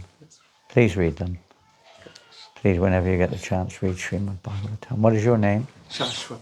Shastra? Shashwat. Shashwant. And your good wife? Madhu. That's an easy name to remember. Isn't it? Yeah. So kind of you. Thank you so kindly. You're very kind, loving devotees. Thank you. We can, Mahananda Prabhu, maybe we can quickly give him a copy of the animals book. How old is your daughter? 14. Just perfect. And you have other children or just one daughter? No, I've got 2 daughters. The other one is 23. She's She mature. lives in London. She's on her own. Now she's married or single? No, not yet. Single, but she's more or less looking after herself. You just have your 14-year-old. Good, good. I want to give you a little gift as a token of your thanks for your coming in association. I wish you could stay longer, but maybe another time you can hear this. Hare Krishna, Madhu and Sashwant. There's a little gift for you. It'll be coming in a second. I hope. We didn't leave it behind. We hope so. So I'll just quickly account. Narottam Das Thakur. Many of you have heard that name before. Many of the songs we sing were compiled by Narottam Das Thakur. Many of them. I think we have the class outside. There's more devotees out there than in here, I think. It's like that in the kitchen. Many times we go to a program, there's 10 devotees in the kitchen and 4 in the class. They're all cooking for the program. Oh good, you got some pressure. Has the book come? Not yet. Just, it's in my suitcase if he's lost for, where is it? Here it comes. No, that's not the book, though, is it? Wow, Nikunj. Haribo, Nikunj. Thank you so much. You're so kind. Hare Krishna, Prabhu. Hey, we got one for him too. Bring a few down. He really needs one. There. This is. I'm not like Bhakti Chaitanya Maharaj, who writes all these wonderful books on the holy Dham and various pastimes. This is the level of my. Let me just show everyone. This is the level of my erudition. Animals in Krishna consciousness. There you go. You can see if you want inside what it's all about. It's not just for children, by the way. It's for anyone. Anyone. And let me just read the introduction, just to give you an idea. It won't take a minute. It's not the introduction. This is the, well, I could read the introduction. That'll take too long, won't it? No, I'll read the introduction, okay. It's a little easier to follow. It's a dialogue between a snail and a worm. Yeah, I used to be called a worm when I was a kid. That was my nickname. So I'm the worm. I don't know who the snail is, but anyway, he's a good guy. Snail. Morning, worm. Worm. Greetings, my friend. Please take a seat. Can I get you a cup of water? Some nice, fresh, green leaves? Snail. What's happened to you? I've never come across such hospitality from a worm before. Worm. That's a long story. I don't think it's the right time to get into it. I think if you read this book, you might understand. Snail. What book's that? Worm. It's a book about animals in Krishna consciousness. I've been trying to write it for ages. Snail. I don't believe it. A worm writing a book? What can a worm write about? And how? Now, devotees say, Maharaj, you should have had a proofreader. I said, no. How in earth can you hold that pen? They say, no, it's on earth. It's not. Worms are in earth. They're not on earth. They're in the earth. How in earth can you hold that pen? What madness has caused this? Worm. Well, just some time ago I had this inspiration. Something inside. I had my doubts. It's true a worm can't write much. Actually, the inspiration came one day when I happened to crawl into this place and met some very unusual humans. You mightn't believe it, but I happened to hear them talk all about this God who loves all creatures, is a friend of all, the father of all living entities. Someone we can all love and serve and won't kill us at the end of it all. Then I met a true friend who really inspired me. I wanted to write about her, although I know she didn't want me to. Snail. Humans? Humans? Those monsters? Don't trust them with a barge pole. There's none so cruel in the 3 worlds. You should know better. Look how they treat worms. They stamp you flat.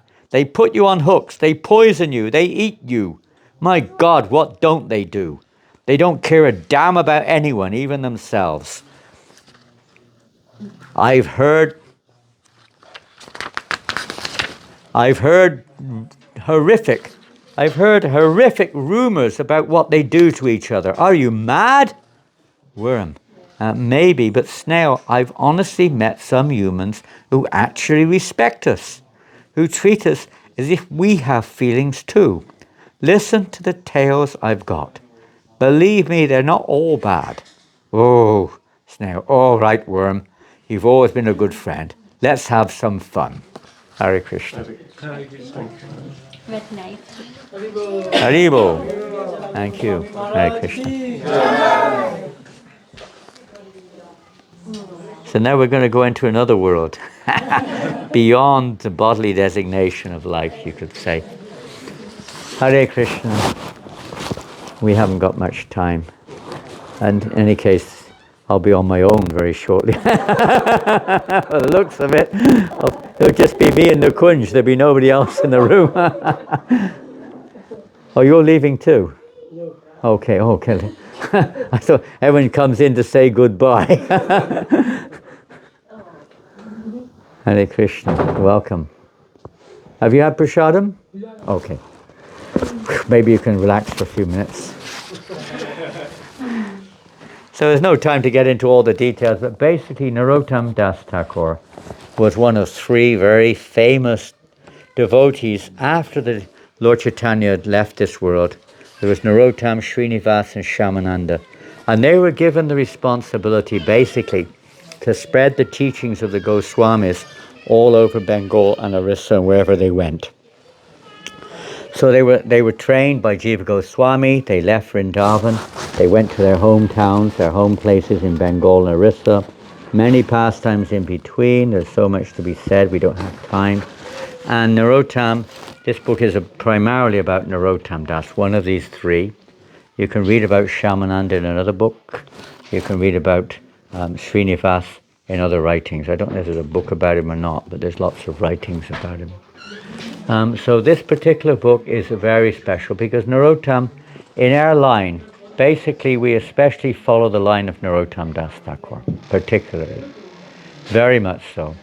Because he's established, one of the major principles of Narottam Das's preaching was directly given to him by Lord Chaitanya himself. Of course, he never met physically Lord Chaitanya, but he had so much inspiration from the followers of Lord Chaitanya and from Lord Chaitanya in visions, in dreams, and in so many other ways, confirmations in so many ways. And sometimes the Lord would appear in his midst, literally appear in his midst, in a transcendental form as always. So he had so much direction from Lord Chaitanya. And one of the primary directions was one of the big confusions, a little bit of a confusion. At that time, after Lord Chaitanya's unmanifested pastimes, Lord Chaitanya had sent the Goswamis to Vrindavan. Rupa and Sanatan, others joined them later on, of course.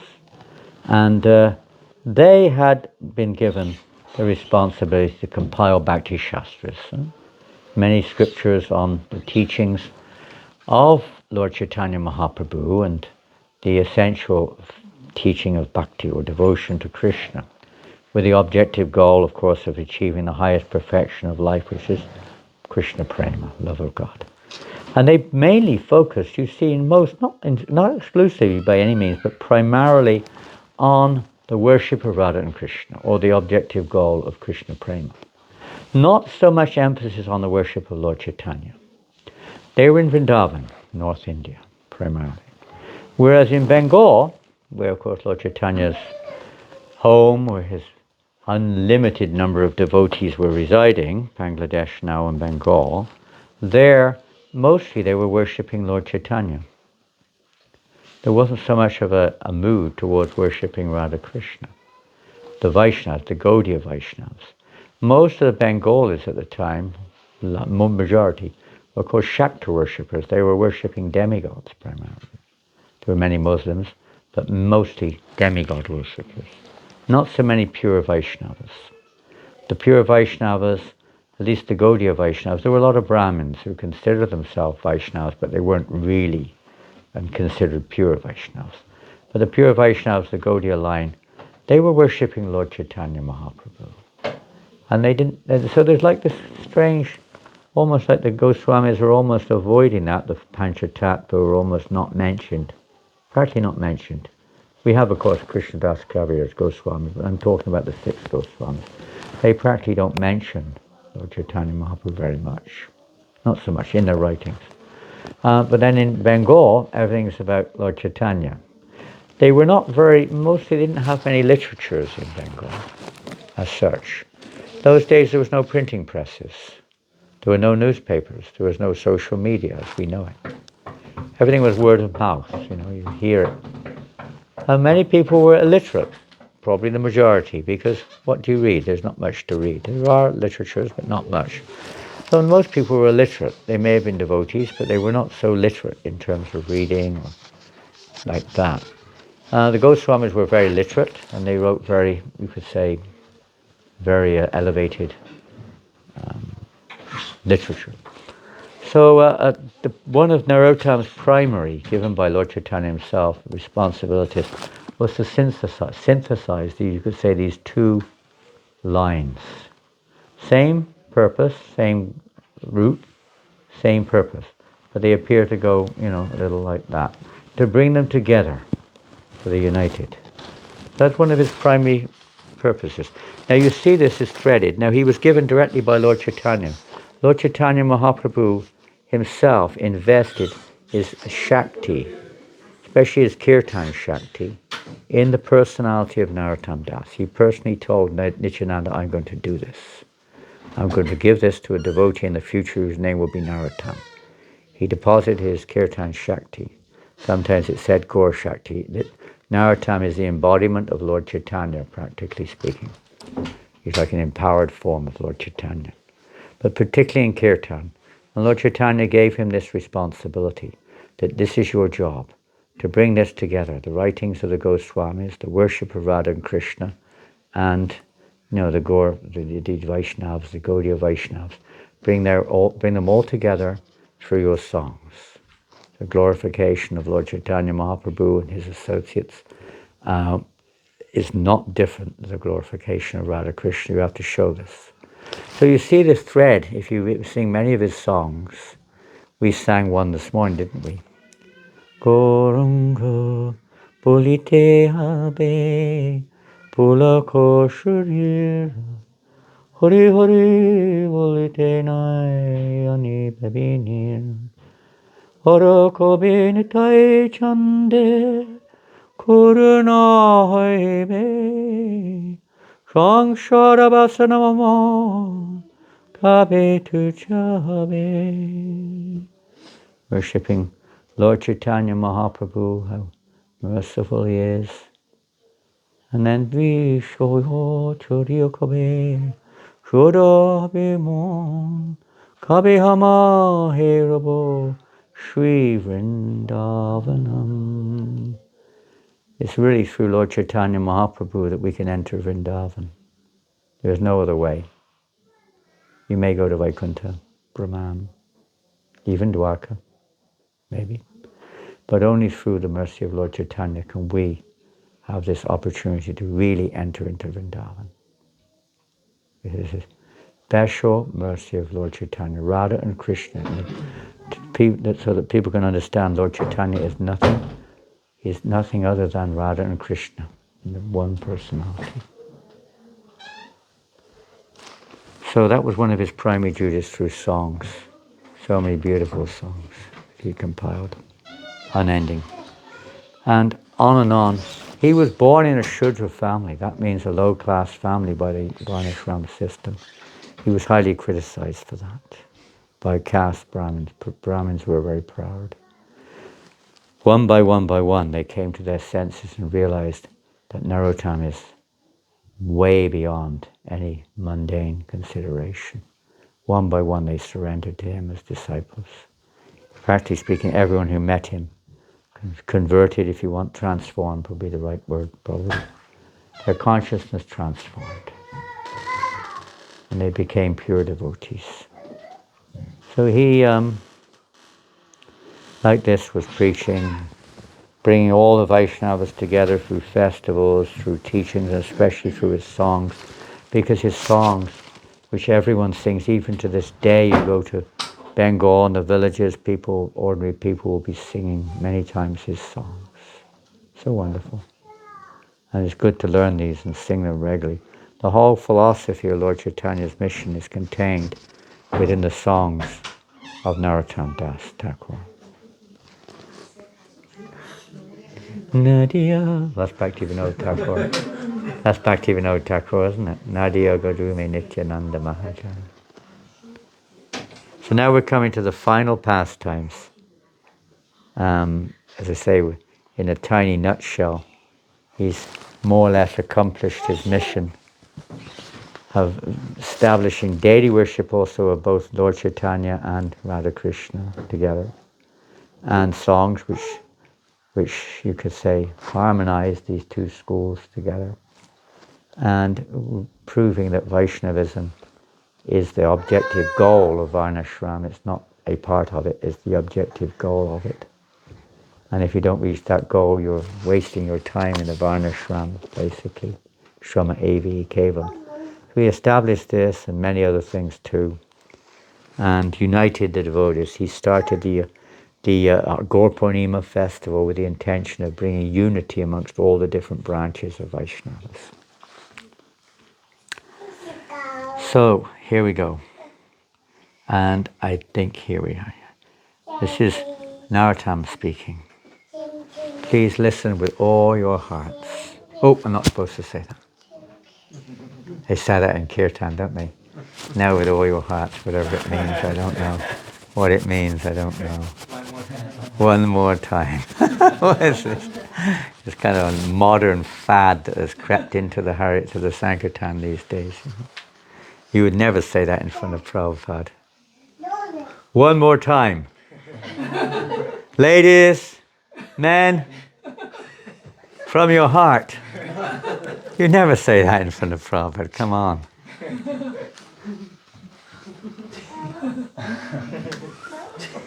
Anyway, it could be worse, put it like that. Mommy. Right, I agree. Mommy, guys. Narottam said, Daddy.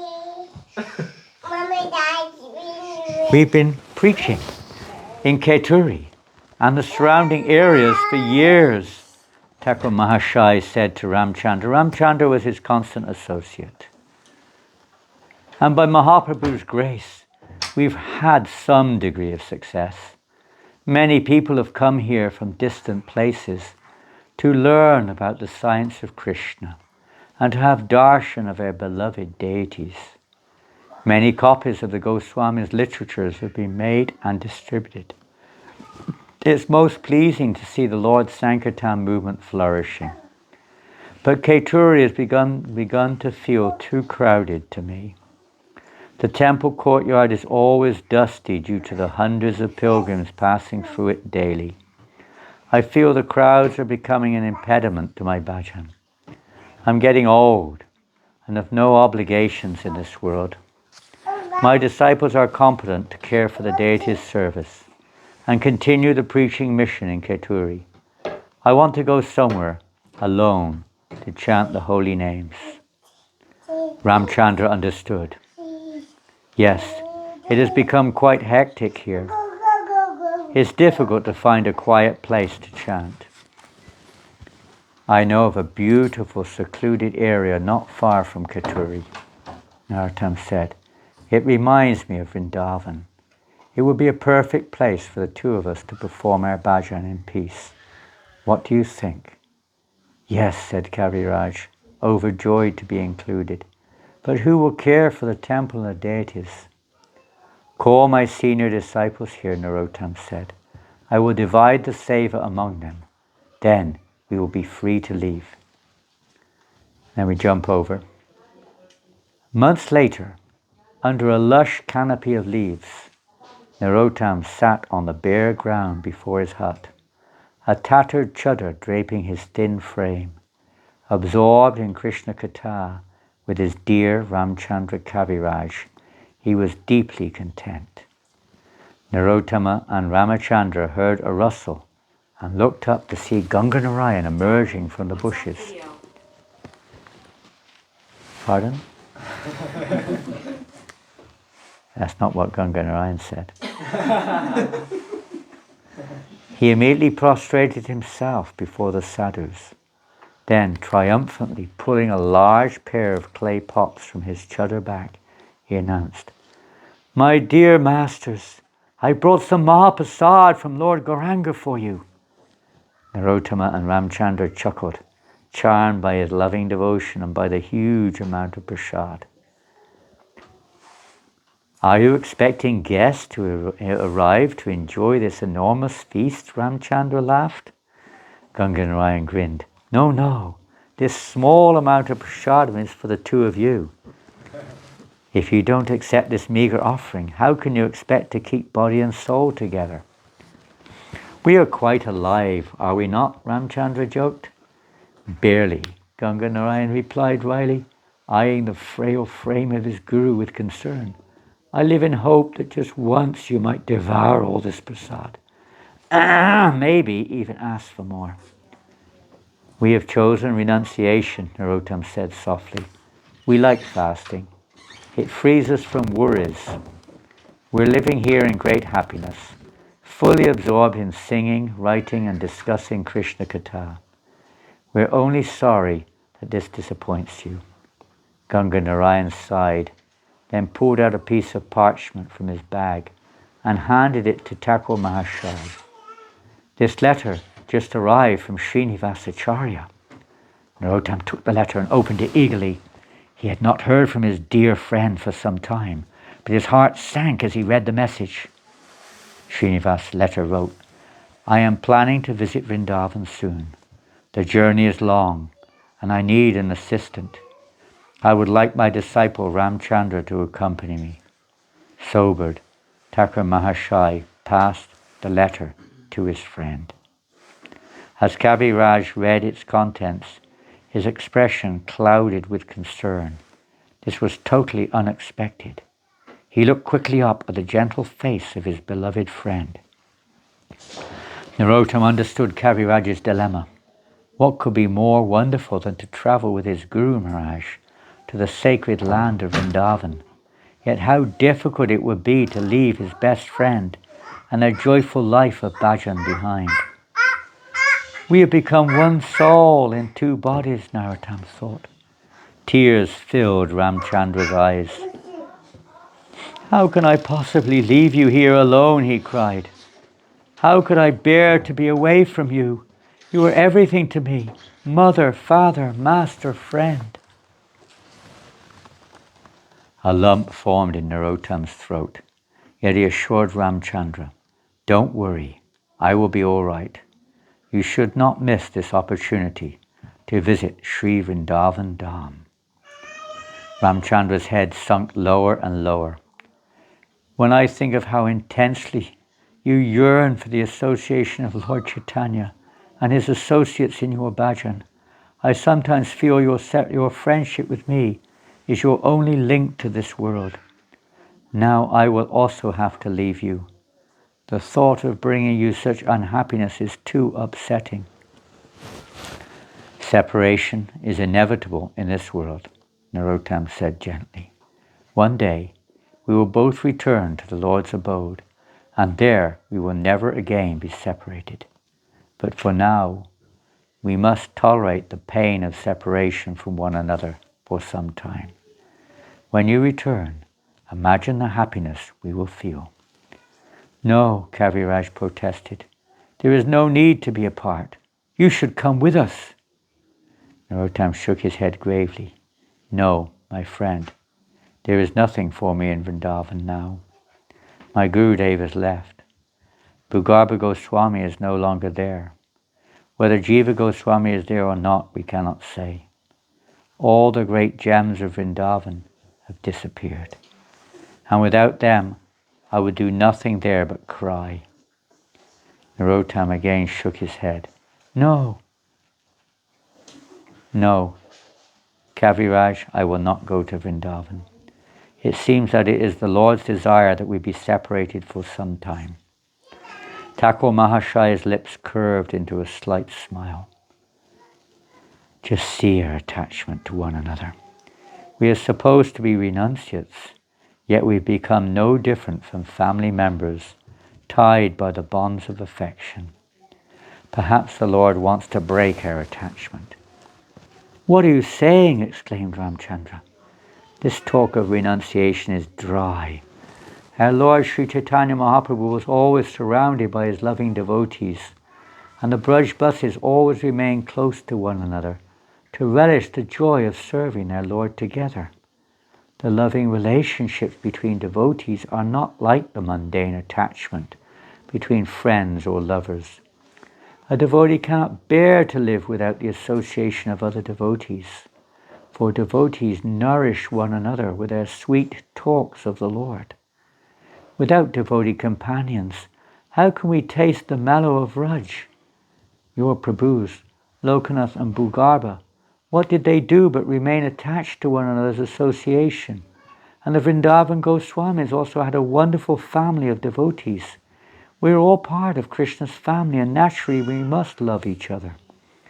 Narottam smiled affectionately. Yes, he concluded, but you cannot disobey your Guru's order. He is old and needs you now. Be happy and go along to serve him. Ramchandra bowed his head.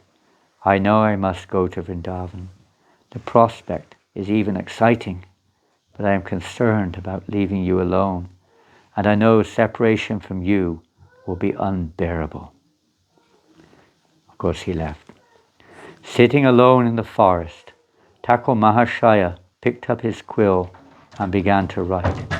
He had been working on a compilation of songs for many months now. Today he was restless. When would Ramchandra return? He should have been back long ago. Setting his pen down, Narottam closed his eyes. Oh, Ramchandra, he cried out in anguish, will I ever see you again? Without seeing your face, my heart is broken. I had a jewel in my possession, but somehow someone cheated me and stole it away. Are you heading off again? Where are you going? You have to take a metro and bus, so Taking your swimming? What's that? You have to take the metro and then the bus, so it's quite a long journey, I think. Metro and bus. Where are you going to? Bolden, East Bolden. East where? East Bolden. Yeah. East Bolden. A lot of people from Bolden. Where's Bolden? It's kind of near South Shields, on the way to South Shields. Well, it's not very far. Walking distance. It's just past Saltburn, isn't it? Bolden. Not far from here. You have to go so early, I can't believe it. Oh, what a shame. What to do? Hare Krishna, thank you so much for coming. We'll see. Maybe we'll see you again one day, Krishna willing. Hare Krishna. Thank you so much. Hare Krishna. Have you got Srimad Bhagavatam at home? Whole set? The whole set? Yeah. You have? Srimad Bhagavatam, whole set. 18 books? No, I have just one book, like Bhagavad Gita. That's different. He's saying Srimad Bhagavatam. Oh, no. You have to get the Srimad Bhagavatam. You talk to them about the Srimad Bhagavatam. I find that many of the devotees here have not got Srimad Bhagavatam sets. Especially the new ones. Yeah, we'll have to do something about that. Yeah, we just distributed, in the last month we distributed 55 sets in France of Bhagavatams. 112 for the campaign, Bhagavad campaign. You have to start reading the Bhagavatam and distributing Bhagavatam here. Everyone should get this. Srila Prabhupada said this is non-different. This is the literary, the Bhagavatam itself said, the literary incarnation of God in the form of book. It's like having deities in your home, but in a very approachable way. You don't have to worry about puja and this and that. The puja is to read them. But you can't really do puja if you don't have the deities in the first place. So you get those books, they're beautiful. But you can't put words to it. They're really the light to light up this age of Kali. So please, you know each other? Yes. Keep in touch and see how you can get those in your home. Every family should have at least one set of Bhagavatams in their home, at least. Isn't it? Dharmavir? Yeah, she agreed. He's the one Jake? who's left Right, leaving the temple all the time. Yep. Kindle count. Eventually. Eventually. And you ladies from Saltburn, I guess you've all got Bhagavatams in your houses there, isn't it? You have one.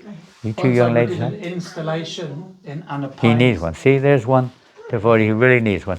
So you try to arrange with somebody to get your devotees Bhagavatam sets. Yeah, you can see me. We can get Bhagavatam sets. They should be available. Yeah, definitely. Please. It's one of the main purpose, practically, of Srila Prabhupada's mission in many ways was to disseminate the Srimad Bhagavatam. He spent much of his life translating and commenting on the Srimad Bhagavatam. When he went to America, he went along with the Srimad Bhagavatam. That's the main strength that he took was from Srimad Bhagavatam. 200 sets, first canto, first part he took with him. And that's how this movement started to grow from that Srimad Bhagavatam. So please take this on board. Hare He is the Krishna. last one to leave the temple, but today is going on. Sunday He's program. always cleaning, just like Dharam Paul. Hare Krishna. Thank you so much. What is your name? Devesh Prabhu. Divesh? Muskan. Muskan. Muskan. Muskan? Muskan. Muskan and Devesh. Thank you very much. Hare Krishna. Safe journey back to Bolden. Hare Krishna. Hari Bol. Thank you so much, Devesh. Hare Krishna. I had a jewel in my possession, but someone cheated me and stole it away. Oh, Srinivas, Swarup, Rupa, Sanatan, Raghunath Das, please be merciful to me. Narottam sighed deeply and began to sing. Ebaro koruna koro Vaishnava Gosai. His emotionally charged voice echoes through the trees. Patita toma bina kehonai. O Vaishnav Goswami, please be merciful to me now. There is no one except you who can purify the fallen souls. Where does anyone find such a merciful personality by whose mere audience all sins go far away? After bathing in the water of the sacred Ganges many times, one becomes purified. But just by the sight of you, the fallen souls are purified. This is your great power. The holy name delivers one who has committed an offense to Lord Hari. But if someone commits an offense to you, there is no means of deliverance. Your heart is always the resting place of Lord Govinda. And Lord Govinda says, the Vaishnavas are in my heart. I desire the dust of your holy feet in every birth I may take. Please consider Narottam yours and be kind to him. These are some of the songs, parts of songs which he compiled. Ganga Narayan and Hari Ram watched their spiritual master from a distance. Their hearts ached to see him motionless, his eyes constantly filled with tears, his body merely skin and bone. I dare not tell him the news, Ganga Narayan whispered. Since Ramchandra Kaviraj left for Vrindavan, Thakur Mahashaya has barely spoken to anyone. He says he has some disease of the throat, but I think he simply wants to be left alone. He is so immersed in bhava that he appears to be burning in a fire of intense yearning for the association of Mahaprabhu and his devotees. Although physically present in this world, he has little connection with it left. Anxious tears spilled down Hari Ram's cheeks. You're right. We should not tell him that Ramchandra has departed from this world.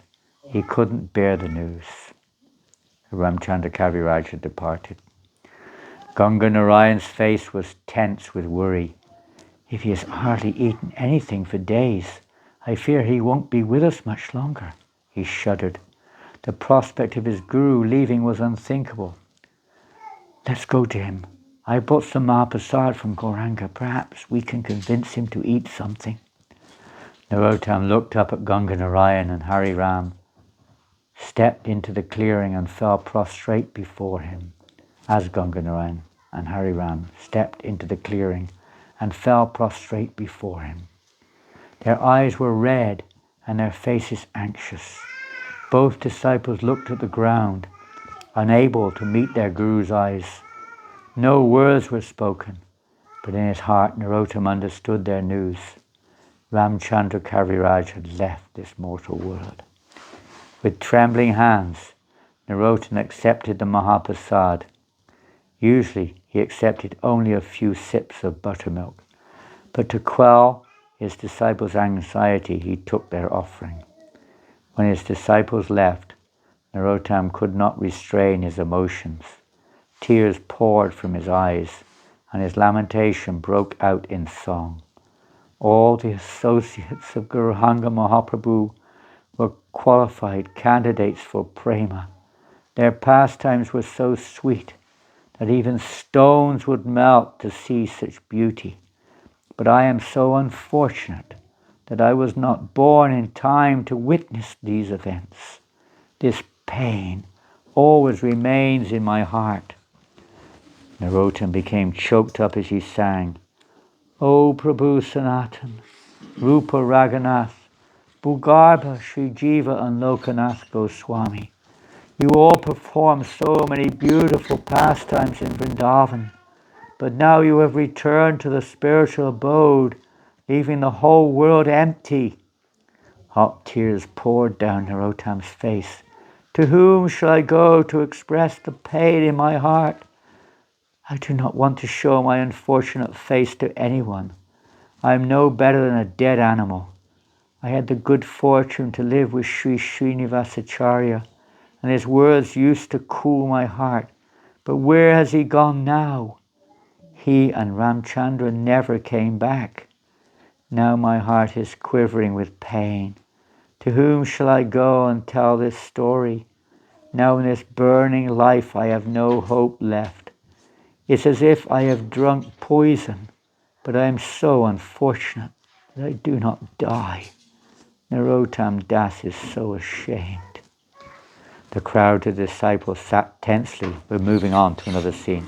Sat tensely before Thakur Mahashai, staring lovingly at his face. They waited anxiously to find out why he had called them to his bhajan stali. After a very long silence, Narottam finally said, In this fragile state, how can I live? No one spoke, and Narottam looked compassionately at his disciples' stunned faces. Ganga Narayan could not accept that his spiritual master was showing signs of concluding his time in the material realm. He knew Thakur Mahashai's condition was not caused by any physical problem. Rather, he was experiencing intense spiritual emotions. Still, he spoke up boldly. Gurudev, we are all deeply concerned for your health. Perhaps it would be good for you to get out of this dark forest and have a change of scenery. I would like to take you to my house in Gambhila. It's a beautiful spot, right on the bank of the Ganga. There you can bathe daily and get some warm sun. And my wife will prepare nourishing prasadam for you. I'm certain your health will improve. Everyone waited. Thakur Mahashai appeared to consider the suggestion. Then he said, All right. He said smilingly, slightly, Let us go for Ganga Snan. Ganga Narayan heaved a sigh of relief, and the other disciples happily cried out, Jai, Jai, O glorious Thakur Mahashai. I know, I can't help but thinking of Srila Prabhupada when we're reading this, his last pastimes. Arrangements were made, and the following morning, Thakur Mahashai was carefully ushered out of his bhajan stali and brought to the temple in Katuri. After darshan, the party continued to Buduri, Ramchandra Kaviraj's hometown. There they were greeted by Ramchandra's brother, Govinda Kaviraj. No one said anything about Ramchandra, but they sat down at Govinda's home and performed kirtan for the remainder of the day. The next morning they proceeded to Gambhila. Arriving at the home of Ganga Narayan, the party immediately walked to the bank of the Ganges to take bath. Narottam entered the swiftly flowing waters slowly, his smile gentle. His disciples' faces shone with happiness. They had worried about Thakur Mahashai's solitary mood and frail health for such a long time. It was a relief to be in his company again and see him step into the sparkling water of the holy river. After a refreshing bath, they sat together on the sandy riverbank, basking in the warm sunlight. They chanted softly, savoring the depth and intimacy of this special experience. After some time, however, Thakur Mahashai's mood unexpectedly changed. His expression grew grave, and he stared intently at the Ganges. Tears flowed from his eyes, forming rivulets down his cheeks. He seemed to have left his associates behind and become inwardly immersed. Without a word, he suddenly lay down on the sand and closed his eyes. Alarmed, his disciples spoke to him, but he didn't respond. Ganga Narayan felt like he had been hit by a thunderbolt. Not knowing what to do, he stared aghast at the peaceful face of his spiritual master. He had thought the change of scenery might be a welcome change, but now it appeared that Narottam had come to Gambhila to leave his body on the bank of the Ganges. Devastated, they all surrounded their spiritual master and began kirtan.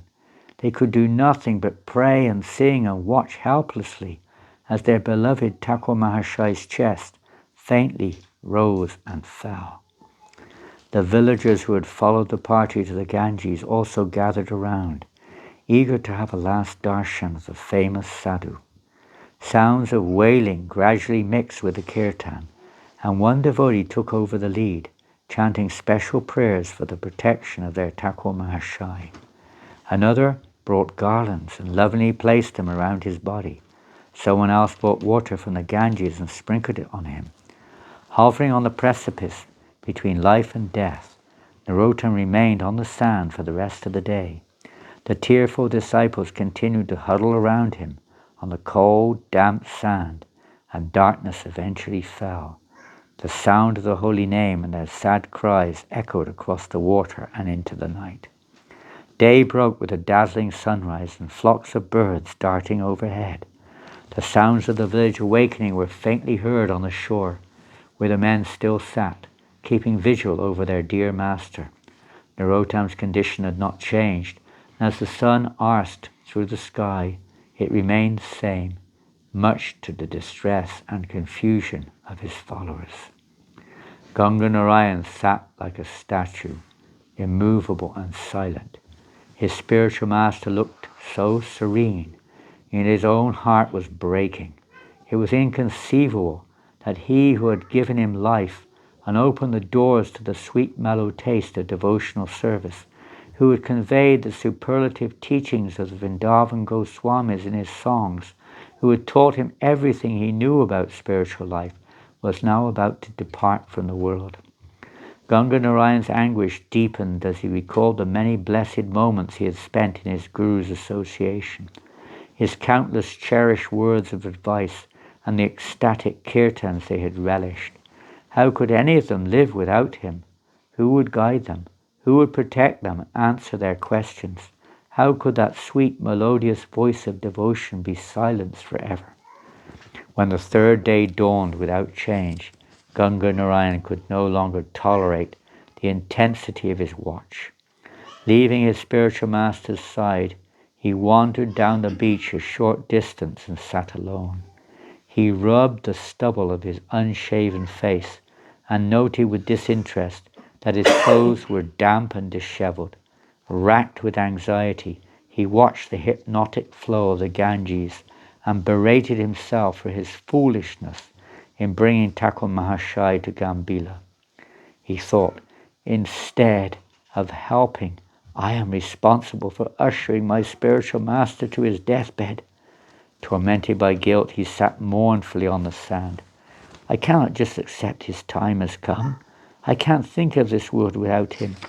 But it appears he is determined to depart. Ganga Narayan covered his face with his hands. It's the disciple's duty to assist his spiritual master, but how can I possibly assist him in fulfilling this desire? From the depth of his heart, Ganga Narayan called out feelingly in prayer, "O Krishna, How can you take him away from us? We are weak and unprotected. Please, I beg you, be merciful to us. Let Thakur Mahashai stay with us. As he sat lost in his sea of grief, 3 Brahmins came to bathe near where he was sitting. They placed their water pots on the sand and glanced over at Ganga Narayan, who immediately recognized them as die-hard opponents of Narottama's teachings. The Brahmins also recognized Ganga Narayan. Now you see the results of a Shudra giving mantra initiation to Brahmins, one of them sneered. Due to his offences, your guru has been stricken with a disease of the throat, and his life is slipping away. How an intelligent man like you could have been taken in by him, I cannot understand. I would expect that from a gullible villager or dacoit, but you, who know the Vedas, how could you be taken in by a Shudra who spends his days wailing, singing songs about his fallen condition and lamenting the loss of his friends? The Pandit glanced toward the huddle of disciples down the beach with disdain. What a pathetic performance for one who is supposed to be spiritually advanced. A true Brahmin never laments or hankers for anything. Why doesn't your so-called Acharya remember Brahman and be happy? That's not an unusual. We've heard that one before. Ganga Narayan shut his eyes and ears to all this. Yet the cruel words had already pierced his heart like poisoned arrows, filling him with insufferable pain. He flushed with anger, but controlled himself, even though his eyes continued to blaze. He stood to leave their offensive presence, but as he walked away, he couldn't restrain himself from reprimanding them. His anguish broke through, and his words were fiery. Your words are most cruel and unjust, he said, in a voice laden with grief and indignation. They burn my ears like a red-hot iron. People like you cannot possibly understand the elevated emotions of a pure devotee like Thakur Mahashai. You see only the external, so you mistake the highest expressions of the soul's love for God for mundane lamentation. Only one who knows Krishna can understand such feelings.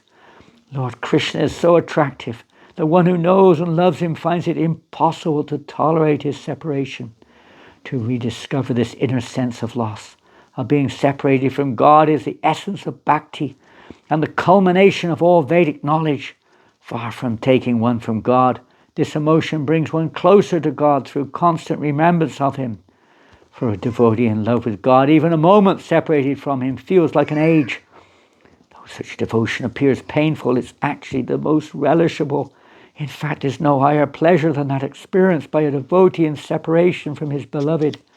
This is the state of pure love, of union with God, and all great mystics and devotees aspire for it. Seeing the Pandit's indignant looks, Ganga Narayan fell silent. He could see that the noose of fate was already around their necks and would drag them to inevitable ruin as a consequence of their blasphemy. But though their abuse was intolerable, Ganga Narayan couldn't help but pity the poor souls, for they had not the slightest inkling of spiritual understanding. There is no use feeding milk to a serpent, he thought sadly. People of their caliber are attached to dry, speculative knowledge and have no understanding of their relationship with Krishna. Their only occupation seems to be criticizing Vaishnavas. They are certainly the most unfortunate, condemned living entities. Ganga Narayan swiftly turned his back on the Pandits and headed down the beach. Hot tears burned down his face. In a last attempt to defend his spiritual master's honor, he again turned to the Brahmins and said in a voice shaken with emotion, whether you appreciate Thakur Mahashai or not, it is certain that his glory will shine in this world like an undying lamp for as long as the Himalayan mountains stand, the Ganges flows and the ocean's waves beat against solid earth. Then Ganga Narayan began to run. As he approached Narottam, fear gripped his heart. The devotee was standing now, crowding around Thakur Mahashai's body. The kirtan was loud and intense, and he could hear the devotees crying. He could barely breathe. He pushed frantically through the crowd and knelt at Thakur Mahashai's side. His worst nightmare had come true. There was no sign of life in Narottam's body. Thakur Mahashai had stopped breathing. Ganga Narayan cried aloud and looked at the devastation written on the devotees' faces. He was shocked to see the offensive Brahmins standing nearby with some of their associates. They were smiling, placing his head on his spiritual master's feet. He blurted out, "Thakur Mahashai, please come back. We need you.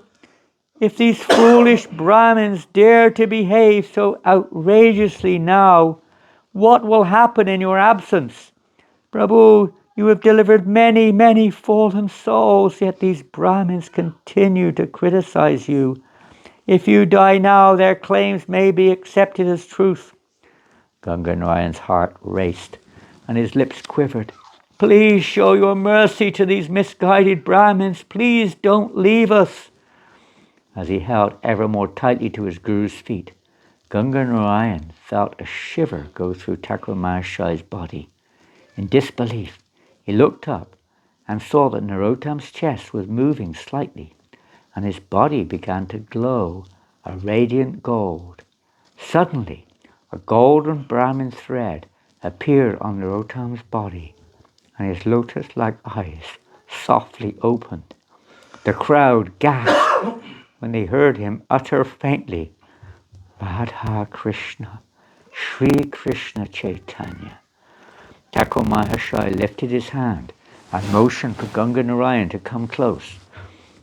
Ganga Narayan gently placed his hand behind Narottam's neck and slowly lifted him. Narottam smiled and looked at the devotees with great love. Witnessing this miracle, the crowd was euphoric. Some of them cried, some danced and sang, others laughed with relief, while others shouted, "Jai! Jai! All glories to Narottam Thakur Mahashai!" The smarter Brahmins watched the remarkable resurrection with wide-eyed astonishment. After a few moments, Narottam rose and slowly waded into Ganges to bathe, his jubilant disciples all around him. He then walked to Ganga Narayan's house, the devotees still swarming around him, dancing and chanting in boundless ecstasy. The women of the household were deeply shocked to see Thakur Mahashai appear. Narottam smiled brightly at them and said simply, "I am quite hungry." Thrilled, the women rushed to the kitchen. Later, while taking prasadam, Ganga Narayan noticed a crowd gathered before his house. He went outside to investigate and was surprised to see all the caste-conscious opponents of Thakur Mahashai. The Pandits fell humbly at Ganga Narayan's feet. "You are from our village," one said. "We are like your family members. Whatever offences we have committed, please excuse us. We have finally understood that Thakur Mahashai is a real Brahmin. We have seen how he received the Lord's special mercy, yet we have done him a great injustice. We have no other recourse than to take shelter at his feet. Please do something so he will show us his mercy." Ganga Narayan was very pleased to bring the Pandits before Thakur Mahashai. "Prabhu, these people are requesting your mercy," he said, as the Brahmins lay prostrate before Narottama. Thakur Mahashai urged them to stand and then embraced each of them affectionately. "In a few days," he said, "I will return to Keturi. You should come with me. There you can take darshan of Gauranga Mahaprabhu and study the Bhakti Shastras with Ganga Narayan." The leader of the Pandits said, "Thakur Mahashai, your infectious kindness has melted our hearts and dissolved our animosity. We agreed to your plan." A few days later, Narottam and his disciples returned to Keturi, accompanied by the humbled Gambhira Pandits. The Pandits remained in Keturi for some time, studying the Vaishnava scriptures under the expert tutelage of Ganga Narayan. Oh dear, I don't know how much longer we can carry on. I can carry on, but I know you're all very busy folk. There's another 5 pages. Narottam returned to his bhajan kutir in the forest. Although frail, he he remained there always fully immersed in Krishna consciousness. He spent each day and night singing, writing, preaching, and chanting the holy names of the Lord. With each passing day, Narottam's feelings of separation from the Lord and his beloved associates grew. Alone in the forest, he would sometimes call out, "O Lord Gauranga Sundar, O moon of Navadweep, O Lord Nityananda, son of Padmavati, O Lord Advaita, husband of Sita, please be merciful to me. I am crying at your feet. Do not neglect me. Please fulfill my desires." At other times he rolled on the ground and with a continuous flow of tears called out, "Oh Srimati Radharani, Krishna is yours. You are always engaged in his service. Please give me the chance to worship you both." Overcome with divine lamentation, he would cry, "Where has Srinivas gone? I had Ramachandra, but he has also left me. My life has become futile. Swarup, Rupa, Sanatan, Raghunath, be kind to me. My heart is pierced with the poisonous arrow of separation from you. If I cannot get your association, I will smash my head against the wall and enter into fire." One morning, Narottam unexpectedly announced to Ganga Narayan he wanted to visit the temple in Katuri and then travel on to Gambhila. Alarmed, Ganga Narayan protested, "But Gurudev, how can we let you go back to Gambhila? You nearly left us the last time you were there. Surely you are too old now for such a journey." Thakur Mahashaya, however, was unmoved. "We shall leave tomorrow," he said. Ganga Narayan stayed at Thakur Mahashaya's side as he entered the Keturi temple with a crowd of his disciples. Narottam lowered his aged body to the ground, bowing respectfully before each deity. You have to go? No. Okay, come, where's the book? Where's the book? Come here. There you are. Nikunja, for you. Hare Krishna. Jai. Hare Krishna. Look after your son very nicely, please. He's a good, big, wonderful devotee. Hare Krishna. Thank you. Hare Krishna. You have Srimad Bhagavatam set at home? We moved from India, so half the set is in India and like half so you can get half here. the set in, half a set. Every time we like travel to India, we get few books here. So yeah. Wonderful. Thank you. In a couple of years' time, No the whole problem. set will be. We hope here, everything goes well for you. Where do you live? We live in Durham. That's right. Your son told me you were in Durham. Durham. Durham. Yeah. Durham. Very auspicious name. Durham. Sunderland also, we call it Sham Sunderland. Sham Sunderland. Is that what they call it, isn't it? Sham Sunderland. Yeah, that's right. Hare Krishna. Thank you for coming.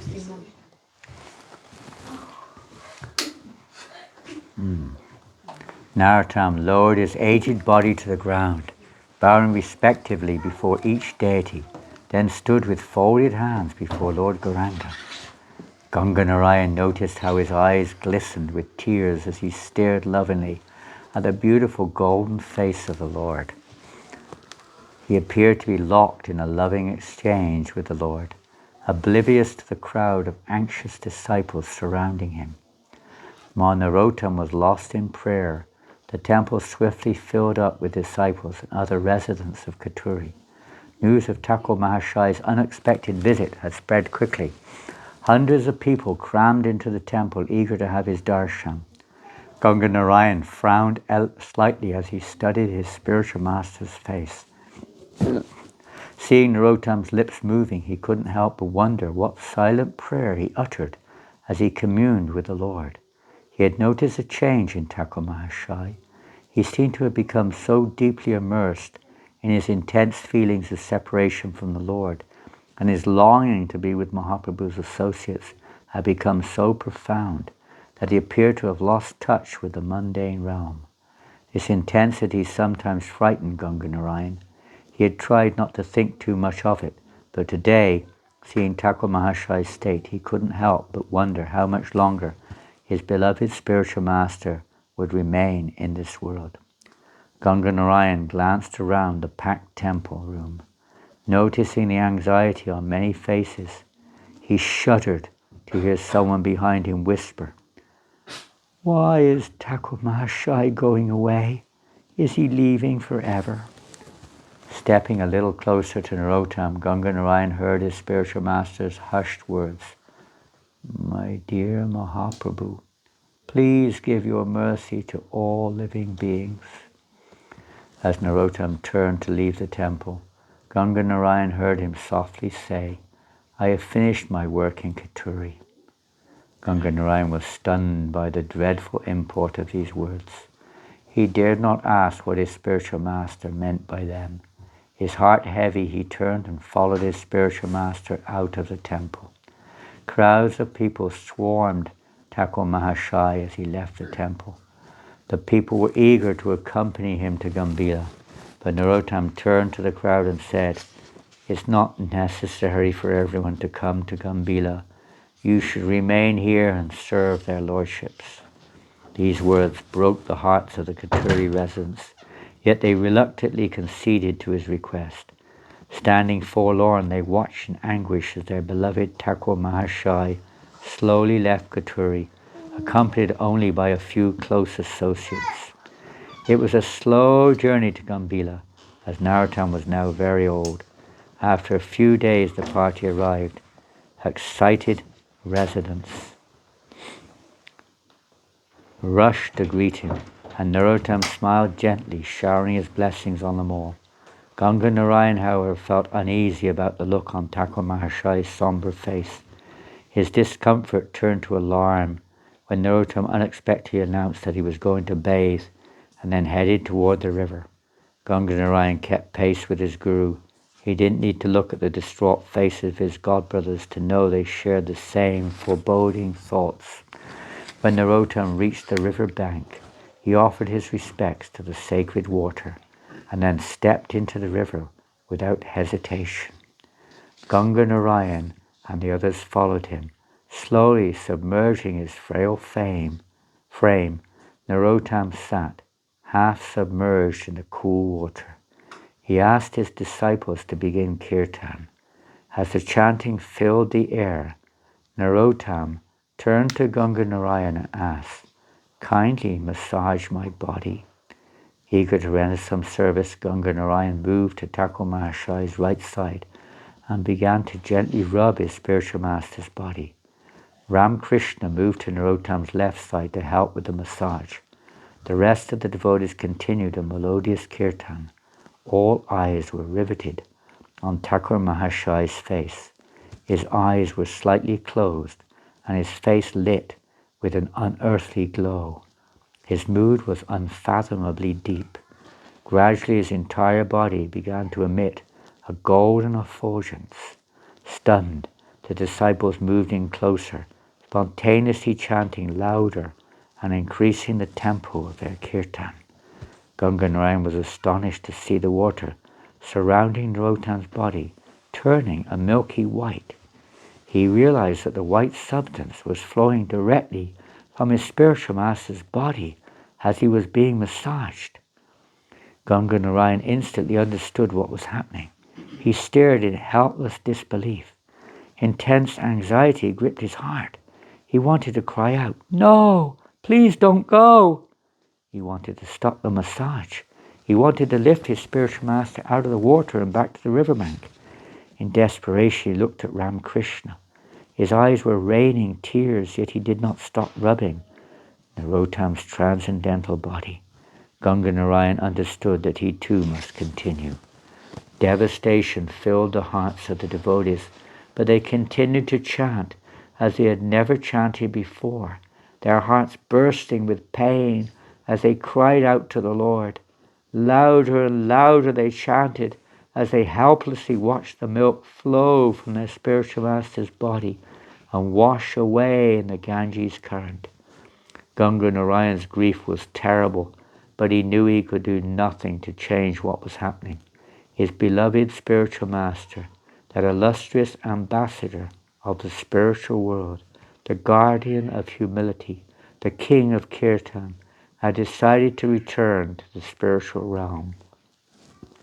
As the milky substance poured from the Thakur's body, the Ganges began to swirl furiously, and waves lapped high against the shore. The devotees shouted, "Hari! Hari!" and sobbed in agony as the cherished form of their spiritual master disappeared from sight, merging fully into the water of the Ganges. As Narottam's soul ascended on its journey back to Godhead, it appeared as if the entire universe stood to offer a moment of silent respect to that brilliant luminary, Srila Narottam Das Thakur Mahashai, whose presence on this earth had been more pleasing than 1,000 moons, whose words had been more brilliant than 1,000,000 suns, and whose mercy was worth more than 1,000,000,000 precious gems. Someone handed Ganga Narayan a clay pot, and he scooped up some of the milky Ganges water in it and clutched it tightly to his chest. The tears of the devotees now mixed with the Ganges water, yet even in the agony of separation from their spiritual master, they also rejoiced, knowing that at last Narottam was reunited with his beloved Lord. Once again the kirtan roared, "Jai Narottam Das Thakur! Jai Narottama Das Thakur!" Hare Krishna. Hare Krishna. Raja Midanga Karta Kalabhivamam Gauranga Ganamadupana Parabhivamam Sriman Narottama Padambuja Mastu Nityam Brityam Kritatya Tyatu Mam Pariteshta Krityam. May the graceful dancing of Srila Narottam's lotus feet, which delightfully step in time the nectarian songs of Lord Gauranga, and the splendid, melodious sounds of mridungas and kartals, be ever visible to this humble servant, thus satisfying my fully bloomed desires for devotional service. Sri Narottam Das Thakur Ki Jai. That's it. We finished the reading of the book. Hare Krishna. Hare Krishna. Well, if it hasn't done anything to you, nothing will. Hare Krishna. So it's getting late. It's nearly 9 o'clock. Hare Krishna. You have a long drive back to Saltburn. Hour and a half?